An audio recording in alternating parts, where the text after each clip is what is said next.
had the lotto. I'm coming through like 100 doing. It's 1 or 2s. You don't know if the smoke from the gun I told, from the blunt I blew. Got them sick as the flu. But this she be humming too. Got your chicken in here. She think it's the tension in here when the enemy near. What the you wanna do? I'm a G. Yes, indeed. Yes, indeed. What is the deal? What is the deal, man? We back in full effect. What is happening? Welcome to the No Pick Show. There's no hand holding. We deal with facts, not emotion. Please be sure to like, comment, subscribe, hit that bell notification if you haven't already. Al, how you doing, brother? I'm cooling, dog. Cooling, man. Having myself a good middle of the week, man. Shout out to everybody that's been supporting the channel, supporting the X with the subs and reposting the video and whatnot. The intro, people digging the intro, dog. So I appreciate everybody. Tell the people where they can find the channel at, brother. Always, man. Y'all look, Pels in the Blender, bro, on YouTube. Make sure y'all go like and sub to the Pels in the Blender channel, bro. Just say Davis on X always. Yeah, it's definitely been a minute. Juanito, what's happening with you? It's definitely been a minute. Either what's happening with y'all? Look, I got some good news and I got some bad news, y'all. I'm gonna hit y'all with the bad news. So I'm going to jail soon. It's only 90 days. I can do 90 days on my head pause. Little punk ass bed. I need y'all to go sub to my backup channel. That's youtube.com/@cheddarchaz9. 9 as in Ninth Ward. I got it pinned at the top of the chat. So go subscribe to youtube.com/@cheddarchaz9 Ninth Ward. I might change the name later on, but I need y'all to go subscribe to that backup channel. Run that up just in case, we might have to do some moves over there. But shout out to everybody. Shout out to all the members. What's the deal? Benny, what's happening in the building? Mr. 2X137. He said, Chaz, why do you think we saw a drop in Zion's points per game this year? And will he get back to 26 points per game? Very good question. Right out the gate. I think a lot of that had to do with usage. Since Mr. 2X137 set it off, L, you want to dive into your concept for the show tonight? 100%, though. Like, first off, that's a great question, bro. This is the second episode I think in a row where the chat been like in lockstep with whatever it is that with the concept, with the theme of the show. Like right into the concept. Yeah, it's just chat, it's always absolutely. Chat. Yeah, man. Shout out to y'all. Y'all always keep the energy up too. So to that point, I was, it's the off season, so you kind of trying to think about what's going on and kind of have ideas and whatnot, right? So pretty much my thought was, it's like, again, to me, until they make a move, you only really can evaluate based on what you have, right? You go based off what we have. So with that being said, Vegas already put their numbers out, and I don't really want to do like no over under kind of thing, but kind of over under kind of thing, right? So more like bold predictions, yes, no / kind of situation. So that's where I was at, and just came up with some stuff that we thought would be relevant to where the team is right now until anything else changes, and then based off what we think about some of these predictions that we're about to make, it'll kind of tell you where you think the season is going to go. Okay, so that's kind of the concept of the idea behind the thought for the show or whatever. So it's basically like bold predictions, and they start with Zion. Shout out to everybody. Make sure y'all hit that like button on your way in. And to the members, hit me up on Twitter or Instagram. The memberships are all paused. So you won't be charged for probably won't be charged for this month, or it'll be given back for this month. You won't be charged for the next month or moving forward. But shout out to everybody in the building. Sorry about the inconvenience. Make sure y'all hit me up if something weird going on so I can get at these people. But go ahead. Yeah, man. Chad's going on a little mini lockdown. So we, before we go away, but we got to make sure we get a couple good episodes in for the people, man. So shout out to Mr. 2X137. You know what I'm saying? We'll kind of get started with, again, he asked a question about Zion and the points per game and whatnot. So the first question, obviously, I think this team starts and ends. Well, I won't say start and ends, but it's going to go as far as right now who you think your best player is. Yeah, the best player on the team. It should be, and that should be Zion. Do you think, bold prediction, either yes or no, and we'll talk about why not, right? Zion makes an all NBA or makes all NBA or is in like the top 7 of MVP conversations? I think the top 7 is. I'm sorry. I think all NBA. Yes, I think he can make all NBA. I think one of the reasons being I'm sorry. Not cans. We doing will. with. Oh well, shit. It's Yes. 3 all NBA teams. I'm gonna say yes. He will Okay. make all NBA. Hold on. Let me get to my notepad so I can I like to keep our notes. You heard me? Yeah. Just So in case they got me, man. But yeah. it's all right. It's all right. Look, I got the Cash App up here if you want to tap in with the Cash App, but I ain't even tripping. Yeah, always. I gotta go. I told y'all before I gotta go film anyway. Maybe there's a blessing in disguise. Shout out to my Sometimes dog you need Ryan. those, bro. Sometimes you gotta get sat down to Sometimes you be gotta able sit to do what down. you need. You know what's crazy, bro? Speaking of going to jail, so my dad hit me up the other day. I'm sorry, I don't want to do it. My dad hit me up the other day. He like, yo, I just got this car. I need to. His people like this Jag, the Jag purple. I'm like, this hot ass car you bring this by my house.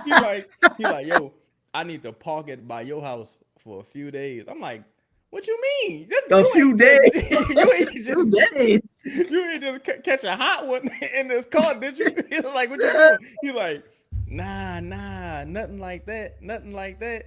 I'm like, man, what the fuck? Like, Well, I was supposed to put it. Yeah, like, so this nigga got this hot ass car at my house.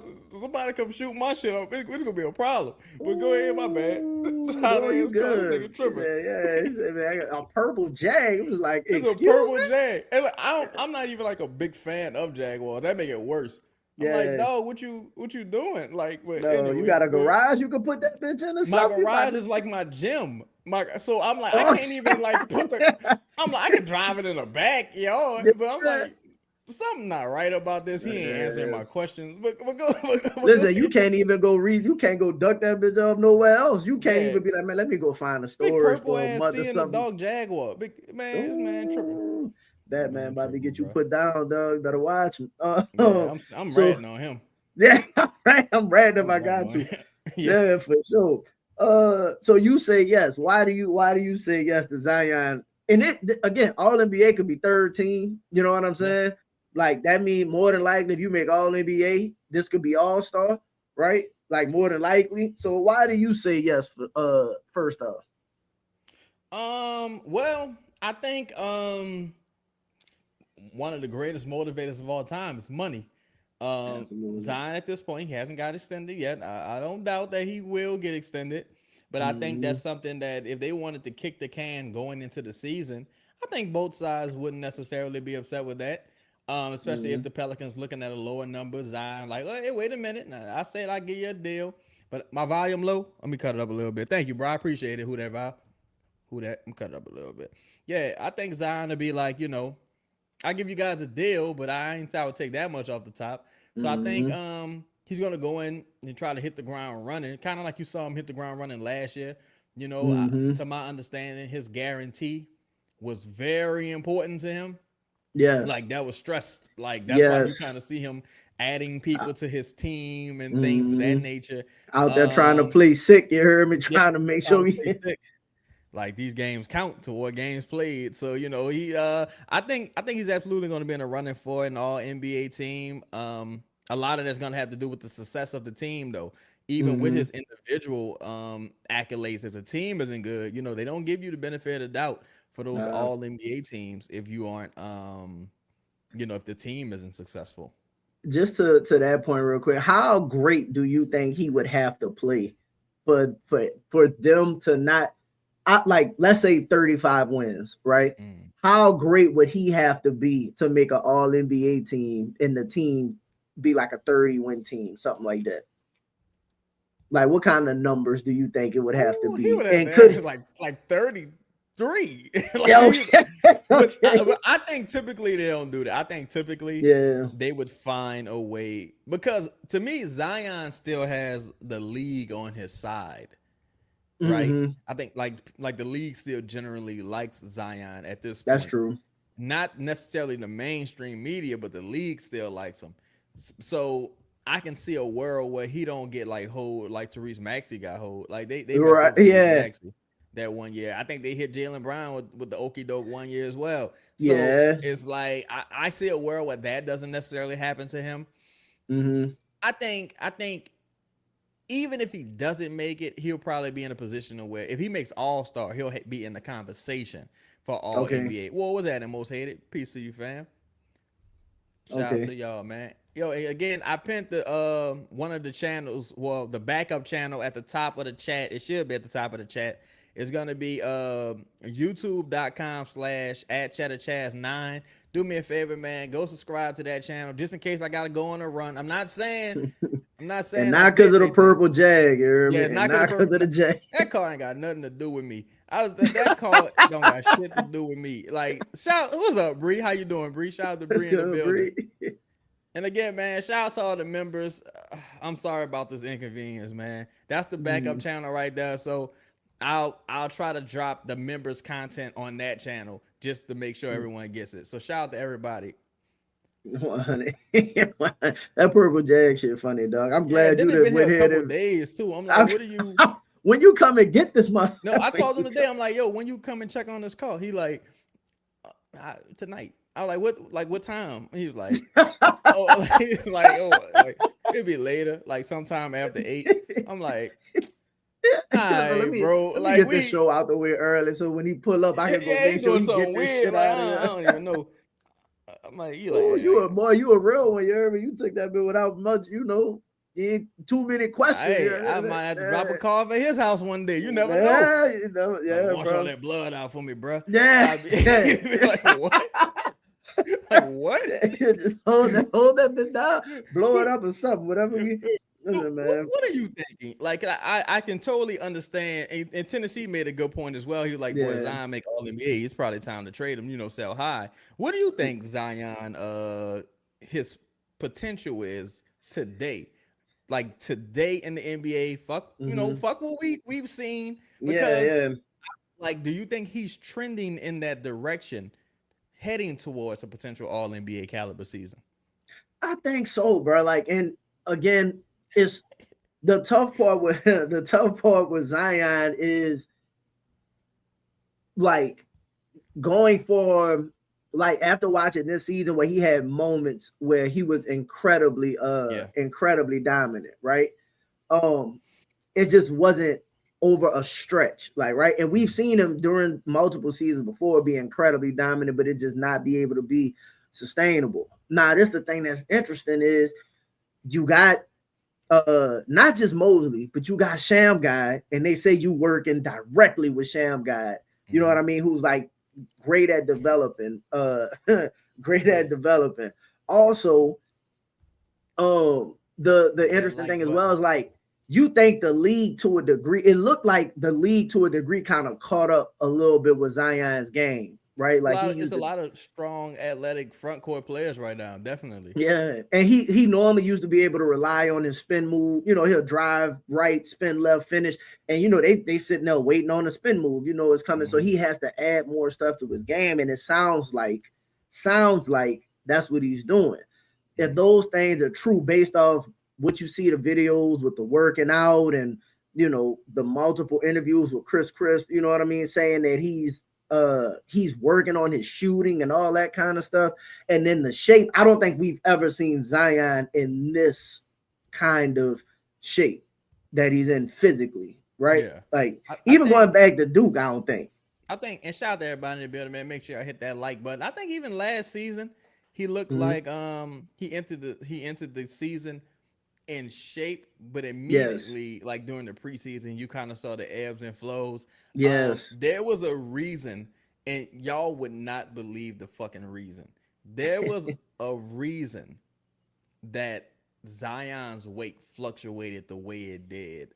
That had nothing to do. That had nothing to do with dietary reasons, right? There was another reason. I can't give you the exact reason, because person told me this in confidence, but it was the team's fault.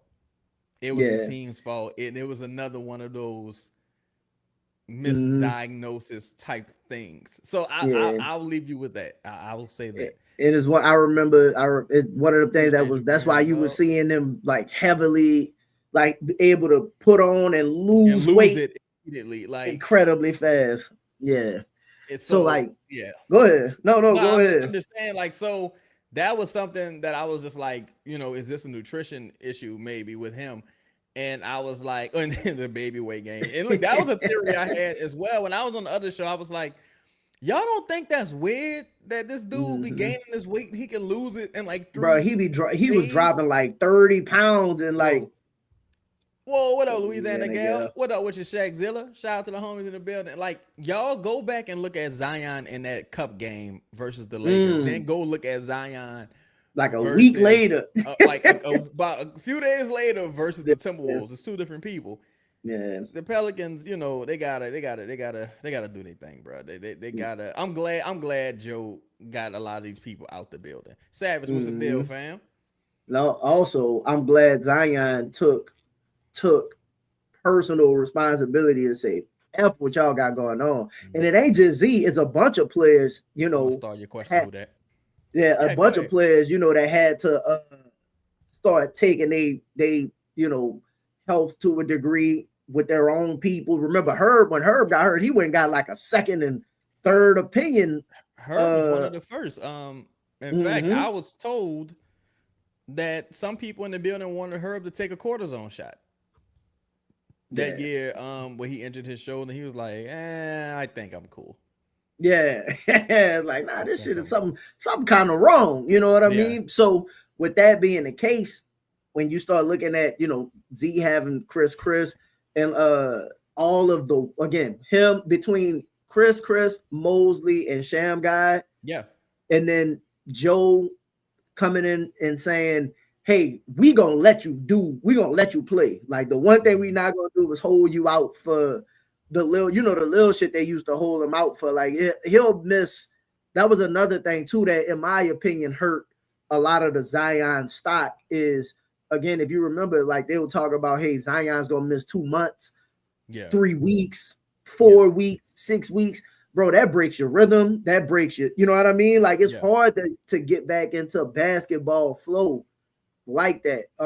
And Joe was like, nah, if you could play, we gonna let you play. So with all of those things, I do think he makes All-Star for sure. And I do think he make the All-NBA. We both got yes for that. I think even if it's third team, which third team could mean somebody didn't play the 65 games. I don't give a fuck. It could be any reason. Yeah, I'm like, look, there's a lot of people who made it that I didn't think should have made it. There's people who I think should have been higher. You know what I'm saying? If you make it, I guess you make it. I mean, for us all NBA, like with All-Star, I'm a little more like, you was a replacement reserve, Zion. I don't know if that count. But all NBA, I'm definitely counting it. Yeah, I mean, you had a great season. That means you've been available. That means you played a minimum of 65 games. Which, if he plays 65 games at an All-Star level, I think you got a shot. Let's move on to the next one. Trey, right? Been hearing great things about Trey's offseason as far as like the work he's putting in. And that pretty much start Louisiana Gal's question, because that'll go back to if you don't mind, if he makes all NBA, he'll be Supermax eligible. That's because that ties to what your boy said. Do he become LaMelo? He literally just asked that question. Yeah, that's what I'm always coming with the good info. Do you want to address that now, or do you want to circle back? Well, it's like I said, I think right now, shout out to WME. They got some good people over there, man. I think if I'm Zion, I'm taking the security right now. And truthfully, if I'm Zion, I'm taking my security right now, because to me the risk reward ain't there. Because if I'm Joe, and I know Joe and Zion have a good relationship. I don't know if they have this kind of relationship. Like me and my dad with his car. Like, I ain't taking no charges for him. Like, I fuck with you, but like, I ain't taking no charges for you. But like, I don't even know if realistically I would give him the Supermax. You know, it'd like be a Durant situation. Yeah, even less than, well, probably about that. But you know, it's a situation where I'm like, well, Zion, to me, you're locked in at 40. No matter what, like right now for me, today you can have this 38 to 40 today in your hand right now. Yeah. But you know that if you go into this season and you fuck off, I could just get you out of here. Your next season not even necessarily guaranteed, or I could just be like, all right, I'm not dealing with this no more. I have options here, right? Right. But you can have this 40 right now. What's the lowest number you think Zion would take? I wouldn't even disrespect his mind, but less than 40, less than 38. Okay. I wouldn't even disrespect his mind. So I have to say today, look, bro, you got 40 today. Brandon got 40. I feel like he'd be like, I need at least Brandon number. Yeah, you gotta get at least 40 at this point. Yeah. So I think you have to give him 40. If I was advising him, and mind you, I don't know what the fuck I'm talking about, but I was like, hey, bro, bird in the hand or two in the bush, because if you let's say you get season, if let's say they offered him hypothetically, right? Because next year he is not guaranteed, but it's at 44 next year, if I'm not mistaken. So let's say they make his next year guaranteed, and then they offer you like 3 for, and it's like 40, 42, 45, something like that. Do you think he should? That should take it. That's a go ahead and take it, because I think because I'm like, bro, you rolling the dice here, like, because in my opinion, the Supermax for him in particular, he ain't got enough works behind him to even ask for it realistically. I would offer him 40 escalating with some of the same clauses. I do think his representation, I think David Griffin did a good job and CAA did a bad job negotiating that initial contract. Like the weight clauses and all of that. I wouldn't want none of that in my contract. But if I'm Joe and them, I'm like, here's what we'll do. I won't include that into the contract. But you gotta take a little bit. You gotta take a haircut. Take a little haircut on it. Take a little haircut, my brother. Okay. Let me ask you this, because you have, if they offer, make sure y'all hit that like button. My bad, Al. Go ahead, brother. No, you good. Do you think they could find themselves with Zion's history? And I'm rooting for Zion. Obviously, I just said he makes all NBA. But do you think 100%? Do you think they could find themselves in the same situation as they find themselves with Herb Jones, where if you look at the history, you knew Zion, let's say he misses a bunch of games next year or whatever, and just doesn't have a great season, and now you done signed him for all of this money for the whatever, you know what I mean? Do you think they should take that risk on Zion based off the history, or you know what I mean? Because you can find yourself in the same situation with Herb Jones for a lot more money moving forward, and then Z at 44 and 42 and whatever. Probably, I'd sign him now for the commitment, as opposed to if that motherfucker do make all NBA at the second and now he up for, let's say they go to the playoffs, win a series, and we'll talk more about that in a second. But if they go to the playoffs and win a series, boy, don't let something crazy happen. He look incredible. You get to a Western Conference Finals and he make second team All NBA. You don't think there's no? You're gonna have to move. You still coming with the 40? I need at least Trey numbers. Now Trey Young got 50 something. I mean, maybe. Ooh. Trey got more skins on the wall than you, dog. Like, even, to me, I just don't think the leverage is there at this point. I hope he gets to that point, because to me, that's the first world problem. But even then, you're talking about a couple of year investment. You're not talking about it, especially long-term investment. Okay. I feel like that's gonna be interesting. That's one of the ones that you gotta kind of like wait and see. I told you. So you think they're gonna offer him an extension this summer? It would behoove him to take it this summer. It would behoove the Pelicans to wait till mid-season. Okay, you have like a day or two, if I'm not mistaken, to sign deals, which is interesting. This is a side note. I think you only got like a day or two left to sign deals where players will be eligible for the trade before the trade deadline. Because I think the deadline right now, the NBA said, is February 7th. So like that's interesting with like the Sadiq Bey deal, for example. If his deal isn't signed Michael Porter Jr. deal's not signed, it's either you, I don't want to say not getting a deal, but like you won't be tradable before, if you sign, you won't be able to be traded until the off season, which is an interesting point. The next one is Trey. Again, Trey, I think, been having a really good off season, kind of low key, head down, doing the work, whatever. Trey always comes back a little bit better, I think, than the year before. So with that being the case, hopefully Trey takes another step in his game, right? Regardless if he's here or not, we'll see if Trey takes another step in his game. But as of right now, he's here.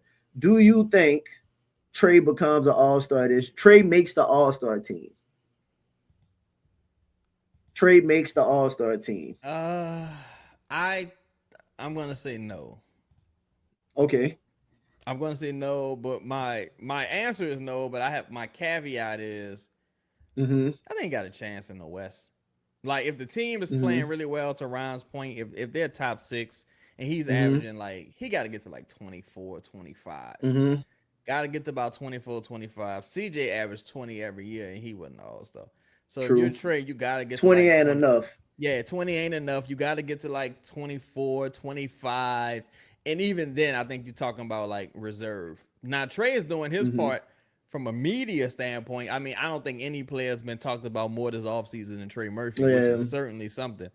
So his name is there in the lexicon. So if he goes out and balls out, I think people are going to give him benefit of the doubt, definitely, and give him that nod. But the team got to be good, and he got to be doing his part. Don't let him be averaging like 26 or something like that. then it's like, whoa, wait a minute. You know what I'm saying? So I think I'm gonna say no, but I think he could find himself in a injury replacement or backup situation.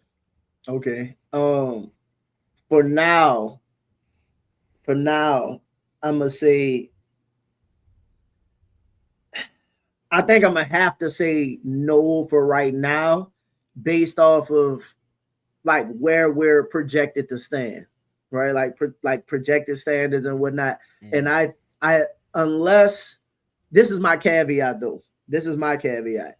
If they get off to a fast start, like, because if they get off, let's say the schedule looks, I don't know what the schedule gonna look like, because you could say it like teams. All of the teams I think are a little different this year than they were last year. So like you might look at the schedule and be like, oh man, we got the Wizards in the first 5 games. You'd be like, well, shit, that might, you know what I'm saying? That's not really a good thing. And my Anthony Davis probably gonna be playing with that. Give me weight down the line. So the only reason I say that is just when you look at the West, the stars, even though some of them have left, right? Kawhi's projected to leave. Brian is projected to leave. So I think Brian gone. So, Brian, not projected. Brian gone. Kawhi still on Jimmy the, you know what I mean? Out all season. Jimmy Butler out. So like, if you look at who's there's a avenue where him and Zion could make it. The only reason I'm saying no right now is because I got Zion making the All-Star. You get what I'm saying? So unless he being Trey is the best player on the team, then he'll make it. Whichever one, unless, like they say, if they top 6 or something, like, unless they have a really good year where it's kind of like, man, these dudes, you know, tied for 5th or something like that in the West, then I think both of them can make it. Okay. And to your point, I think the numbers got to be 21 ain't gonna be enough. It's got to be a minimum of 23. And the only reason I say a minimum of 23 is because technically, as of right now, you're the second player on the team, right? So like Zion's numbers will probably be a certain way, and if Trey has the 2, is that like 23, 7 and 4, 24, 7 and 4. Well, the reason I say that he averaged almost. No, I'm saying those are some very. That's Trey, what I'm saying. Easy numbers, like in my opinion. Bro, he averaged 21, 6 and 4 last year. So like, what's another rebound? You keep your assists pretty much the same. And if you're working on your game, right, we think you could get better shot opportunities, right? I can see Trey getting less shots this year. If Zion getting more, Phil getting more, DJ getting more. I don't see Trey getting less shots. I ain't gonna lie. I think the sacrifice will come from Herb. Yes. And probably Sadiq. Mm-hmm. And maybe a couple coming from Derek. Yeah. But I can see that. And Derek's not going to be. I don't know how much those two are going to. I can see this. Well, DeJounte's numbers was at 13 anyway. Yeah, he was at 13. So that's about right. Yeah. Yeah. I wouldn't be mad if he took one or two less. But yeah, that's about fair. So as of right now, we both say no, but there's caveats that it's not completely out the realm of possibility for Trey to be an all-star this year. On to the next one. This one is a little more interesting. Will Mosley be top 5 and coach of the year candidate? I'm gonna say yes. Okay. I think because if he's able to pull the Pelicans from their perceived hell and they get to like the 6th seed, you're gonna be in the top 5. Like absolutely. No, you might if you make the playoffs, you might like if not play in, if you like qualify, you like season over, like all right, y'all play out the play and will don't comfortably make it.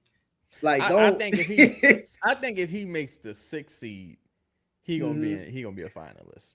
I'm talking about comfortably make it though. Like let's say 6th seed pretty comfortable. I mean, well, you know that could be stiff? Like for example. So you say if he make the playoffs, yes. I think if he makes the 6th seed, yes. 6th seed, yes. Now if they make it via the play-in, it's possible. But I think if he makes the 6th seed, because I'm thinking about who I project to be the realistic coach of the year candidates. Whoa, what up with you, Chris? That would be Mazzulla. I'm gonna say Will Hardy. I think. I think if any team that takes a step, Atkinson, Nick Nurse. Nick and Nurse those are guys sure that's all just in the realm. Either one of those guys could fall out. Let me ask you this: What's your three dark horses to coach of the year? Yeah, to like or at least be in the running for it. I'm gonna say Will Hardy. That's a good one. I'm say Jamal Mosley. Yep.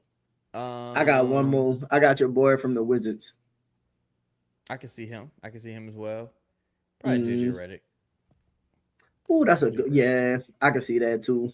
Especially without Brian, if they have like a quality season, I can see that.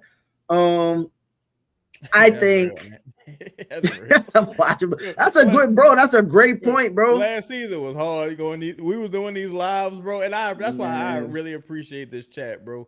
They were showing a lot of love. We were doing these lives. I was like, how are we doing this? These dudes suck. Like, it was bad. No, listen, they was out of it by November. You was out of it by November. And the crazy part is you had a chance. Good one too. Michael Nori. I can see Nori. That's the one who crossed my mind. I can see Nori. I wonder how Tiago gonna do in Chicago, but I don't know if they got the horses. If Tiago win coach of the year, they gonna look so dumb in Portland. Ooh, that's gonna be bad. Yeah, so that's gonna be interesting. For Mosley, top 5 and coach of the year, I'm gonna say no. I'm gonna say no because I don't think he could get top 5 because I think even if he like makes the playoffs, if it's like via the play-in or something, unless they again like the caveat is unless they comfortably, for me, unless they like a 5 seed, and what I mean by comfortable is like the last couple. You ain't just won the last ahead of the 6. Yeah. Like you ain't. Set like 6, 7, 8, 9, all was like a game away decided. We can't send nobody tonight. No. If you in the 5 and you like, all right, look, though, we playing so and so, we could rest tonight, and we got to get ready to travel to LA because the Lakers the 4 seed. Like, if that's something like that, you got a shot. But other than that, and that's you've accomplished a lot. If that's that's your situation. Yeah, if that's your circumstances, I think you should not only you'll probably win. But the reason I say no is just I think other teams are going to make, like, I gotta give, if Toronto get Kawhi, they might, you know what I'm saying? Like, I gotta see what they look like. Brian and Philly, like, it's just too many other teams with coaches that I think are gonna go from like bottom teams to top teams. To where I think it's gonna be tough to make top 5. Shout out to the homie Talking for Life, man. Shout out to everybody in the building. Make sure y'all hit that like button. Man, they locked me up, them jive bitches, because we was doing a breakdown one night, and it was a Spurs game. It was the Spurs game, and they just cut the live off. Like they just cut the live off. I'm like, what the fuck? And they hit me like 2 times, like, yo, what's up with this, bro? And I was like, I appealed it, and they were like, oh yeah, cool, don't worry about it. Then they hit me again, like, what's up with this? I'm like, I just appealed it and I won. That's a double jeopardy. You can't charge me twice for that. But they came back and tried to charge me again. I ain't really tripping though. I appreciate you adding the other channel, man. Make sure y'all go tap in with the channel. We still gonna keep it popping though. But I appreciate y'all support, man. But yeah, I agree, bro. And one thing I will say also for Mosley, what up with your sis? What's happening with your homie? But one thing I will say for Mosley as well, a lot of these teams like Nick Nurse and some of these guys, even Will Hardy, I like Will Hardy a lot, but even Will Hardy, I'm like, y'all got an abundance of talent. At 100%. Yeah. So y'all expectations are like should be higher. I'm gonna give Nick Nurse. I'm gonna give Will Hardy a pass. I'm gonna say Nick Nurse, especially. Yes. And, a couple of the other guys. I'm like, what did you do? Yeah, you have to make all the talent work. I will say that. Yeah. But because talent alone don't get it done. But I'm like, damn, Mosley, he was winning with some rookies and Paolo and Franz and them guys, and he didn't get Coach of the Year. So 100%. He said, I thought you really was going to jail. Oh, I gotta see what my dad talking about first. see this nigga talking about that purple jag. Yeah, I'm like, yeah, the fuck. You gotta be ready to pull that bitch. Man, hold on, son. Let's go. Let's relocate this, but let's put it at the neighbor's crib. Yeah. I'm parking at the Exxon. Yeah, just in case. So look, shout out Squad. That's a good point. You remember Casey from Detroit, Coach of the Year, Dwayne Casey, Coach of the Year, got fired like almost immediately. Then you had Monty Williams, I believe he was Coach of the Year, right? In Phoenix. Sure was. It's like, damn, that's like it's almost better to stay below the radar. Didn't Bickerstaff win it in Cleveland before he got let go? Fired from Cleveland. Yeah, crazy. Like that it's almost better to stay low. To be like, be low key, but like keep them expectations, because if you Coach of the Year, typically you win Coach of the Year if like your team do something crazy, like astronomical. Like Bickerstaff probably could have won Coach of the Year last year. Definitely. Detroit going 60-win. Who won Coach of the Year last year? What about Authentic? I don't even remember who won it last year. I don't even remember who won either. Because it wasn't OKC. I don't think it was Miss Johnson. The Spurs had a crazy jump too. Spurs had a crazy year. What's funny about that is even Bickerstaff, you're 1/2 away from losing in the first round to the like the fucking 7 seed, 8 seed, 8 seed, 8 seed. So it's just everything is circumstance. Everything is circumstance. It's a make or miss league, though. It's legit a make or miss league. Yes, it is, bro. Yes, it is. Yeah. Who you had next on your list? All right, so this one is we got a couple candidates that could kind of go over this one, but I'm gonna use. Missoula won last year. Was it Missoula? Shout out Missoula. Now, see, that's crazy. He should have won it. He should have. You think so? He should have won it because it was just him, Jaylen Brown, and them guys. Him, Jaylen Brown, and a couple of guys. It just feel like so this is the thing. Because I'm about to. He might though, because they were trying to fire Mike last year. Listen, bro, if Mike don't win the championship, dog, the reports after what 2? Remember, there was 2-1 to Atlanta.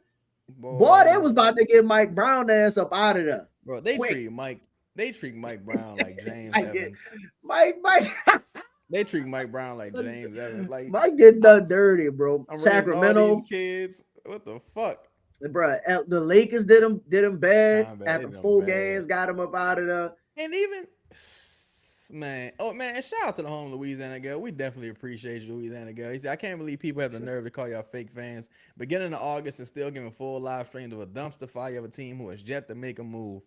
Hey, shout out to y'all, man. And again, y'all know we about to enter hurricane season. So I'd be remiss and this probably really what got me in jail. Nigga probably called. I told you, man, probably got me like, hey, I flagged it. Look, I'm like Nino Brown. If I'm going down, I'm putting cases on everybody. Shout out to everybody. You know what I'm saying? I'm like, damn, I'm going to New Orleans. I remember when Hurricane Katrina happened, and I was like, man, I'll never go there. Straight up, like, this is a true story. And look, Ryan Clark. Fuck all that. But shout out to everybody in the chat, man. Shout out to everybody in the chat, man. We appreciate y'all. Fuck that. 100%, man. Kareem, James say I'm going down, bitch. I'm on your. Everybody down with me. Fuck that. Yo, what up, Bayou? What's happening, homie? It was Blizzard. It was probably him. We're gonna talk about that, Bayou. To drop the purple jag off, son. Don't worry about it. It might have been. It might have been. It's an inside job, bro. Your people closest to you. You gotta watch them. Yeah. So just thinking about it, I do think Mosley, and shout out to Jordan. Jordan said it as well. Shout out to Coach Mazzulla. Big fan of him as a coach. There's a lot of good coaches in the league right now. So I think Joe in that 2 year are getting fired too. Joe, you think so? Yes, fucking right. The reason I say that is I can see it. Yeah, they bro. Go ahead. No, go ahead. I was about to say the only reason I think Joe would get some credit is because what he was able to do this year. He won where Brad Stevens and Ime couldn't win. He won what he did with Brad Stevens and Ime couldn't do. Loaded team though. Had a load. Hey, so what? Hey, you had a loaded team when you went and played Jordan Poole them, and Jordan Poole lit your ass up in the finals. Yeah. Pelicans own Jordan Poole. Yeah. So great transition, by the way. I think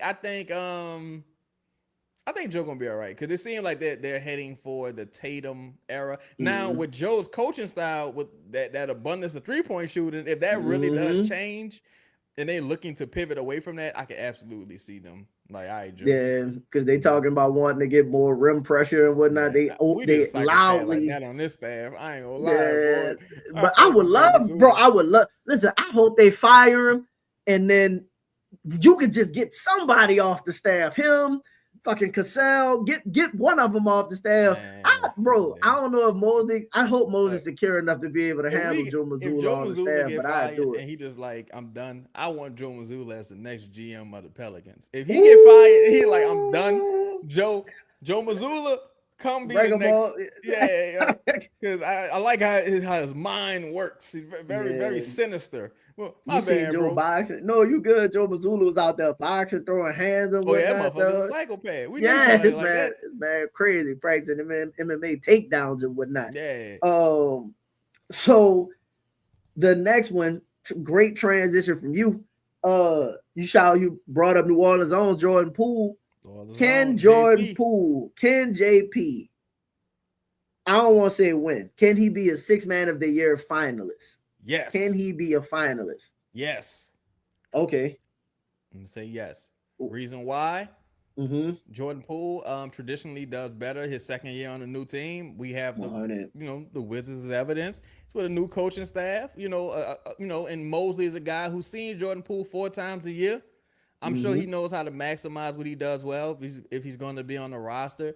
First season in Washington averaged 17 on 15 shots a game, 41% field goal percentage, 32% from beyond the arc. Not a good year, but the second year, played in 68 games, field goal percentage bumped up a little bit to 43, 37% from beyond the arc on 9 3-point attempts a game, average 24 and three, 24 and a half and three. That would be excellent numbers for him. And he only played in 29 minutes a game. So let's say he's playing in a little bit closer to 27 minutes here, right? Let's say 27, 28. I think he was still starting. Yeah, he was still starting in Washington. So let's say about 27 minutes. I think he absolutely could be a sixth man of the year finalist, a candidate. 100%. I think yes as well. One, I'm not only am I a JP fan, but two, as we always point out, the money on the line. Same thing with Zion. The bread, though, you want it expiring, bro. The career. If you Jordan Poole, it's fucked up, but that's how it is right now. And I think with that, the way it played out for him last year, I think he comes back refocused. Again, to your point about Mosley, I think he's gonna have more of an emphasis to play him in situations that I think works for him. Also, I think you can see times where I think him and Fizz come off the bench, and I think both of them are just gonna be fucking dynamic against most second units and whatnot, right? So I think you're gonna get those true flurries from Jordan Poole, and Jordan Poole is one of the players on his team that, like, at any, you know how Trey used to come off the bench back in the day, you'd be like, bro, Trey needs to be starting, right? I think Jordan Poole are gonna have those kinds of moments where you're gonna be like, no, if Jordan Poole could play like this consistently, and that's gonna be a part of like why we get back to playoff contention. So I think he can be in the race. And again, I think who won it last year? Didn't Keldon Johnson won it last year? I think I can't remember who the other people that were in contention for KFC Keldon, boy. Yeah, I think what's your boy name from Boston? I think he was in it too. Pritchard in it last year, if I'm not mistaken. Maybe. I think you muted. I'm not sure. I don't know if that's intentional or not. He started a few games, so it kind of like fucked up, balanced it out a little bit. But he was definitely one of the better six men coming off the bench last year again. But he started some games early in the season. Shout out to everybody building, man. Make sure y'all hitting that like button. Yeah, 100. I just think he's in more of an ideal situation. And I think off the bench, he's going to have better players playing around him consistently.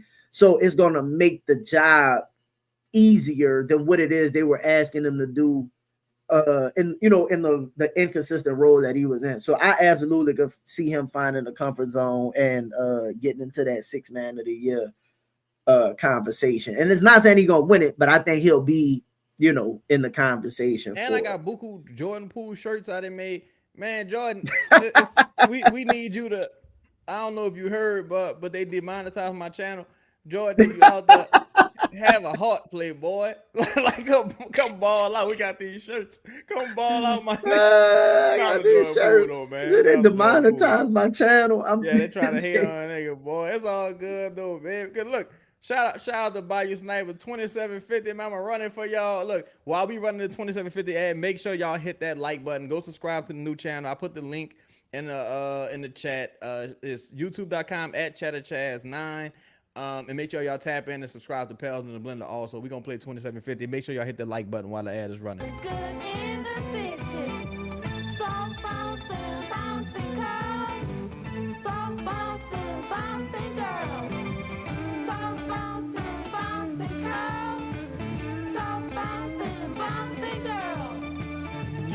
Charles is my name. Jewel Curl is my fame. You could be, you need to know. I'm your hairdresser who really knows. Oh, y'all some hating bitches. Somebody put my face on Jarrell Charles. Oh, y'all down bad. Y'all down bad. Boy, y'all down bad. What else? What else they want from a nigga? Boy, it's down bad. What up, Brandon? That's down bad. Who would do some shit like that? Who just had the time? Yeah, boy, that's some cutthroat shit, boy. That's cutthroat. No, DeJounte not playing fair, dog.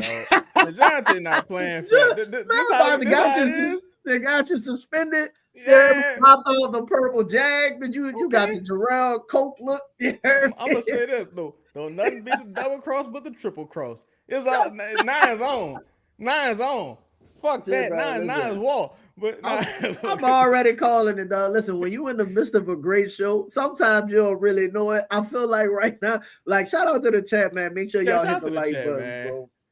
Make sure y'all hit the like button. Y'all really had as much fun. Y'all shouldn't be having as much fun watching the episode, dog. For real. Boy, Jarrell singing this. Hey, Jarrell cutting up in that man. Jarrell! I'm the one selling all the products. They coming to see me. They Boy, Jarrell must have told somebody, man, your girl quit, man. Go over there to the corner and give me one of them old Johnny girls. Oh, yeah. He gonna know what I mean. Yeah, you don't know what I mean. You ever give me the Jarrell. Jarrell. That is cool. That bit was fire, Jarrell. You ever hit him with that Pels in the Blender intro? Trying to track Jarrell down. I heard he was in Vegas now. I look. Yeah, he in Vegas now. He in Vegas. I don't know if he got a residency or what's happening, but you got to get Jarrell like, ooh, boy, you should just cut the Jarrell. You heard me, and let Jarrell just perform the song live. Look, I forgot all about this. He said hit you with a pinky. I might try to get them on the show. I'm like, yo, we got a debate going, ladies. Who y'all think is the best? I gotta reach out. I gotta call my connects and see what I can do. We gonna have to do that. We got to do that in studio. We have to do that in studio. Right. right. Like, do you mind if I? Yeah. Can we have this conversation in person? Right. Still got a couple questions for those that don't know. Let's continue on. Eves is next up on the list. My God, right? man. Eves, man. Here's the question for Eve. Do you think Eves will be top 5 in blocks this season? Ooh. Top 5 in blocks this season. Damn. I gotta see who led the league in blocks. It was Wemby. You know it was Wemby. I know it was Wemby. I wonder. I need to see who the block leaders were. Yeah. I don't know if he was up there because he didn't get enough minutes either to really like. Yeah, to really do his thing. Yeah. If you want to pull it up, go ahead. That's an interesting one, huh? Because this is probably about to be like, oh, they gonna give me the all-time leaders. I have to track it down. I don't want to take too much time on the show. But I'm gonna say if he can start and get roughly 28 to 29 minutes, I think he averaged about 2.2 plus a game. I'm gonna say 2 plus a game. Mm-hmm. If he could average 2 plus a game, I think he could find himself in the top 5. Absolutely. Because what did Wemby average last year? Something crazy. I don't know. So Wemby probably averaged about 4. But the next person probably it's crazy. Wemby probably averaged like 4, and the next person probably averaged like 2. The next person is probably Gobert. Well, Wemby only averaged 3.6. I'm saying only. He only averaged 3.1. Wemby, you ain't shit. He only averaged 3.1.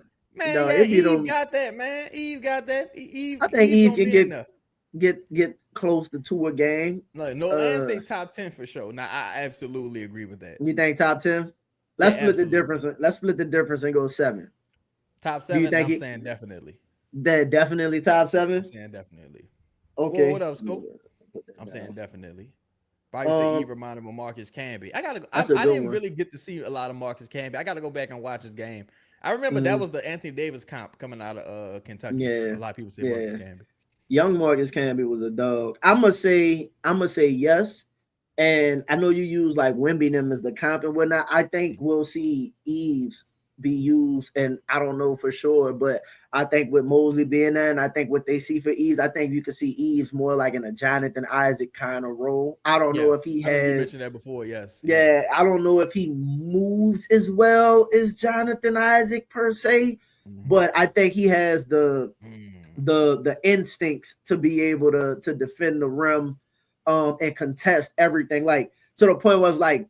And then I think the agenda this season is going to be contest everything, right? Yeah. Even if like getting like F the fouls, like contest we don't want nothing at the rim. So I think the mindset that they're trying to establish, Eves is going to lead the charge as far as like contest at the rim, defense. Eve might be the second most important starter. this That's season. listen. I'm he gonna get You know what I'm to it. Because yeah, man, I definitely think I agree with this. I say I think Eve could definitely be top 10 in blocks under the defensive system Mosley uses because Mosley has proven he can orchestrate Mm-hmm. a top defense and he actually knows what he's doing on that end. Yeah, I can see it. Oh Mm-hmm. yeah, I remember. I do remember PJ Brown. Yeah. Camby might be a stretch. I hope he can have a PJ Brown type season. I remember PJ Mm-hmm. Brown. I caught the tail end. He was like with David West's mentor at that Yeah. time. Yeah. Yeah, Yeah. throwing them them dice. Young Camby was incredible. Said he throwing them dice. Antonio McDyess offensively had some shit with him, or maybe that was later on. I And he know beat Clint Capella. Clint Capella in Houston was a dog defensively and on the boards. If you remember, all he did was pick and roll for James Harden, dunk the ball, block shots, and rebound, which is Well, all you asking Eve to do. What if he was New Orleans Tyson Chandler? Now No, Knicks if he Tyson was Chandler, Dallas, that's a lot because I think if he could be New Orleans Tyson Chandler, I think everybody fell in love with Eve. New Orleans Tyson Chandler, the Crescent City Connection Tyson Chandler. Yeah. Like if you get, I hope one of these point guards get on because Eves is yes, bro. Because I think Eves is a legitimate live threat. Like, bro, if Eves played with Luka, imagine how many pick and roll dunks Eves with. You could comfortably see Eves averaging 12 to 13 a game with a player like easy buckets, yeah, just off. You can't go on Luka lobs at the rim. Type plays. I think if you Zion and DeJounte, that's gonna have to be your role. Creating opportunities.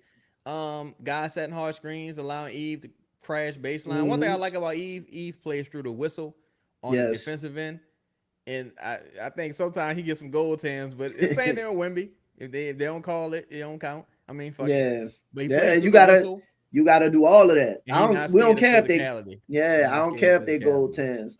So to that point, and if you think about it, and I know we're talking about this ain't really about the blocks necessarily, but we're talking about him being like a Tyson Chandler type. Though you got Derek Queen who throw lives. Fears Fears later in the season was better with his point guard play. You see, Zion got that connection with Carlo a little bit. Can you build some more of that chemistry with Eve and DeJounte? Like, there's a lot of opportunities for Eves to get like some easy buckets and lobs and stuff like that. So there's a world where he could do some of that stuff. He just got, again, it's all about the opportunity. But I'm gonna say yes. If Eve could average 10, 10, and 2 with that's a great year. Blocks, boy, man, that's an excellent year. That's a great year. Yeah, that's one of those. He'll secure his extension, I think. Yeah, I could definitely see that if he could do that this year. Yeah, with that kind of year. Let's go. Let's go to one of the. We'll pick one of the two players that you're incredibly fond of. Okay. You want Queen or Herb? Which one? Both of them will be fun. DQ. Saw DQ working out with Jaren Jackson Jr. Shout out to DQ. What did you think of the workout? I'm just glad to see guys playing basketball. I didn't take anything like spectacular away from it. He looked like himself to me. Mm-hmm. Some people say that was Jaren Jackson Jr. in that video. I don't know if that. I think that might have been what Cullen captioned. Yeah, I don't. Came from Cullen. Yeah, and I don't know if that was the second player. I know one of them was DeAndre. I didn't know if the second player was Triple J or not. Maybe. But I can't imagine Triple J just out there. Catching the basketball. For Derek Queen. Hey, like Triple J subbing you up. See, that was Triple J. Okay. Triple J. All right. That's cool. Good for Derek, man. That's good. That's the kind of players you need to be working out with for sure. Yeah. So hopefully they put in more work. So shout out to Derek. Do you think Derek Queen averages 9 or more rebounds? What did he average last year? 7? 7.4 or something like 7.7, something like that. Is a 2? That's about 2. Is a 2 rebound jump too much to ask? I think if he's not going to be starting, it could be. Right? I think, and it depends on the point of emphasis for the other guys. I'm gonna say no, because if the point of emphasis for everyone, if like Trey and Zion and DeJounte and everyone's going to be rebounding, then there's going to be less rebounds to go around. And if Derek doesn't start, he won't have like opportunity. To be kind of like gifted rebound just because he happens to be at the center position. So like last year he averaged 25 minutes a game. He started 48 games. So if let's say he's around the 25-minute mark and he's not starting, I think it could stay at 7, maybe go to 8. If it was 7 or 8, would that be good based off the minutes and bench rule? I would say so. I think context matters as well. And the type of player I imagine Derek, I just imagine Derek as an offensive player. So if he's getting rebounds, to me, it's like, yo, that's a plus. Like, because that's better than Miles Turner. And Miles Turner, more of a offensive driven player who can give you some rim protection, but he's an offensive driven player. So if Derek is out there averaging 7, 8 next year on the boards, I think that'll be solid from a rebounding standpoint. I'll say that good. That would be good from a rebound standpoint. I think. I'm gonna say yes, because I think that's his path to the floor consistently. Like either regardless of if it's starting or on the bench, I think his path to the floor is you got to be good on the boards while you out there. Especially with, the perceived lack of rebounding from the team, right? Like him and Eves, everybody else, we want to take a jump. Him and Eves have to take a jump. You know what I mean?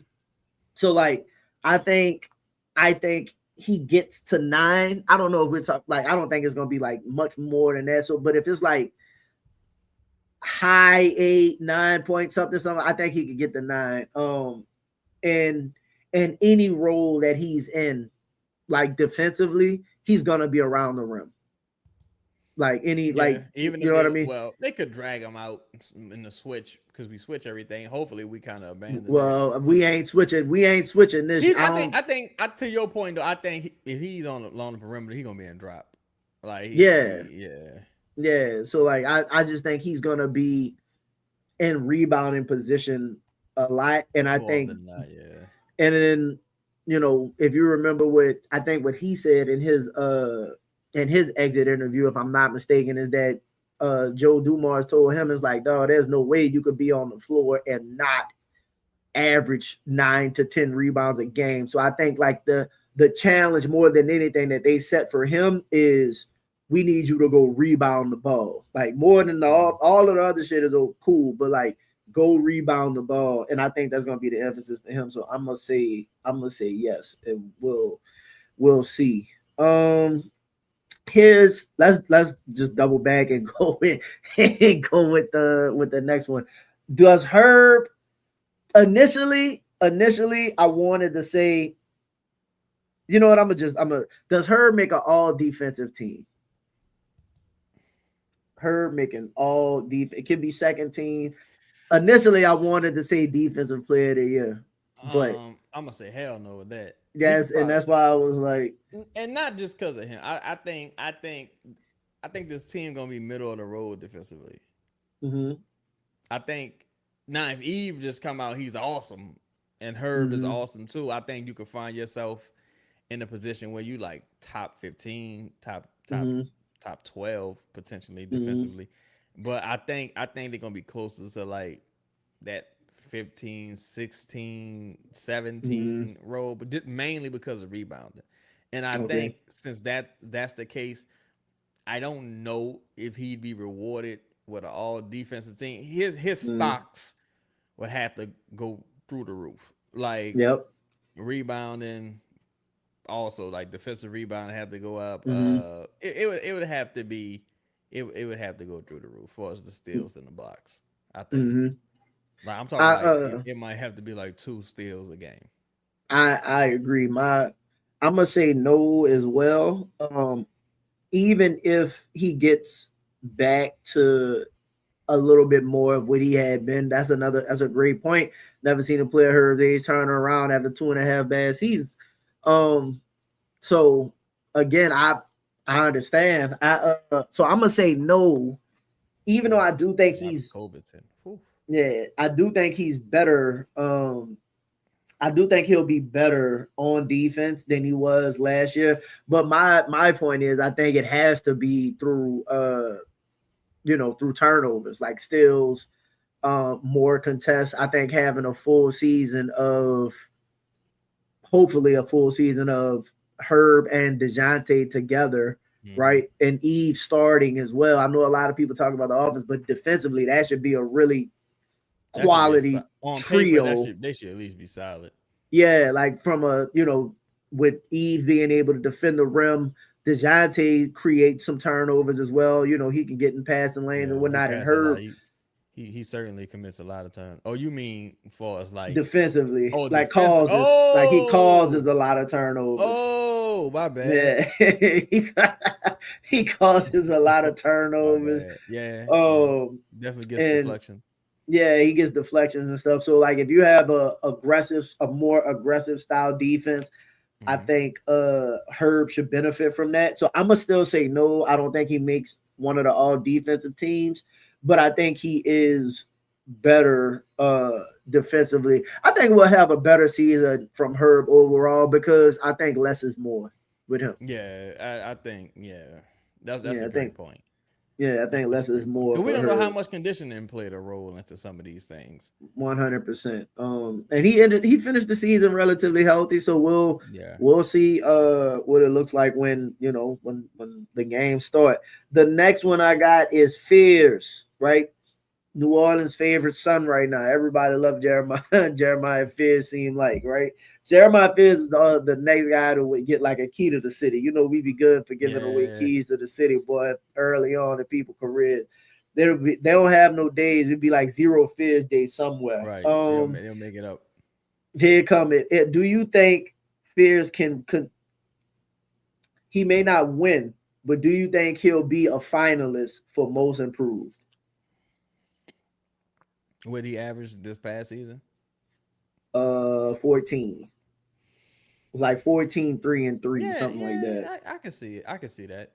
A true finalist for it? Yeah, I can see that because again, if he just makes half of those fucking layups, like he can get to about 19. I don't see his minutes dropping significantly either. Like, whoa, what up, Lito? What's the deal, home? Shout out to the homie Lito, man. What's good? I've been holding shit down. 03, they still ain't giving my key. Fuck it, we ball. What's good, my dog? Shout out. What's good, bro? Lito, what's happening, homie? Man, listen, we gotta go ahead and let festival. Oh, that should have probably be crazy, boy. That's like Fears Festival. That shit kind of cool when you think about it. Fears Fest. Yeah, the gangsters are cold. The gangsters will come out here. Yeah, that shit. Michael Myers might show up to that bitch. Yeah, that motherfucker out there cutting up. Ooh, people gonna be shooting their shots though. I know that. Fears Fest, boy. I ain't saying I'm going because I think people really gonna be shooting their shots. But I'm gonna stay my ass in the house for the Fears Festival. We gotta figure out what's going on with that purple jag. Yeah, I might catch one or two. Bring my dad with me. Yeah. And see how it's happening. So you say yes. I would say. I hope that Anthony honors his word of coming off the bench so Fears can shine. Bro, listen, I truly believe if Fears is on the trajectory that we project him to be on, I think we can see DeJounte move like that. To me, that would be the surprising move of the season. Like, I know a lot of people think it'll be trade during the season. It may be, but like, let's say things are going well.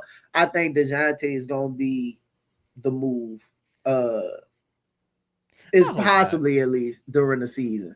Oh, nah, I fucks with DeJounte. I think, I could see a world that it gets. I noticed that user ain't been back ever since Lito was like, man, fuck them pictures. Whoever that user was must have felt played. I thought y'all like my pictures. But shout out to Cullen. What's happening with your Cullen? What up, Cullen? What matter of fact, let's finish on the Fears conversation first, and then we'll pivot to the DeJounte pause. So You were saying, do I think he could be a finalist for most improved? I think so. Okay. Yeah, I think so as well. I got again, I got him taking like a 18 to 19, like him averaging 18 to 19 this season. I don't think it affects, for example, that's another reason why I think Jordan Poole will like for sure be in the running for like 6th man of the year, because I don't think no matter what, Jordan Poole goes to the starting lineup, right? Like I think he's gonna be solidified in that 6-man role. Yeah, if Jordan Poole starts, to me, I'm like, y'all really giving people chances, because honestly, if they give, I'll say this, if they gave Jordan Poole an opportunity to start at the 2, and it was like, Herb, go sit down. We ain't get the evaluation. Oh, you be all in on this season, boy. I'll be like, oh, y'all really trying to see what y'all really trying to see what this roster is. You know what? I would respect it. I don't think it happens, but I would be like, okay, I get what y'all trying to do. Y'all giving people real chances. Let's pivot on that just for a second. Let's put a pin in our conversation. Let's talk about that for a second, because that's an interesting point, right? If let's say they don't, we still going through the off season right now, right? Mm-hmm. I've been saying I don't think they're gonna make moves. But what's good, Trey? Appreciate y'all, man. Make sure y'all hit that like button as always. If they say, look, bro, we didn't really get an opportunity to see what the starting lineup was gonna look like. Eves was benched, Jordan Poole was benched, Eves was benched, right? Looney got hurt didn't even really have a season. We don't know what that could have been like, right? Jordan Poole at some point was out the rotation. They probably didn't even project for Fizz to start that soon. Not by game 3. Not for the rest of the, like, not for 50 something games. Right. You know what I'm saying? So what if I don't believe it, but what if the plan is said, look, DeJounte's back healthy. Mm-hmm. We gonna run. I don't see her going to the bench, but just hypothetically, we gonna run the lineup. DeJounte, Poole, Z, Trey, Eves, and then off your bench, you're talking about Fizz, Herb, Bay, Queen, and Carlo, because you still don't have the third big, you know what I mean? Carlo, fuck, maybe DeJounte. I'm telling you, DeAndre Jordan probably gonna play a little bit.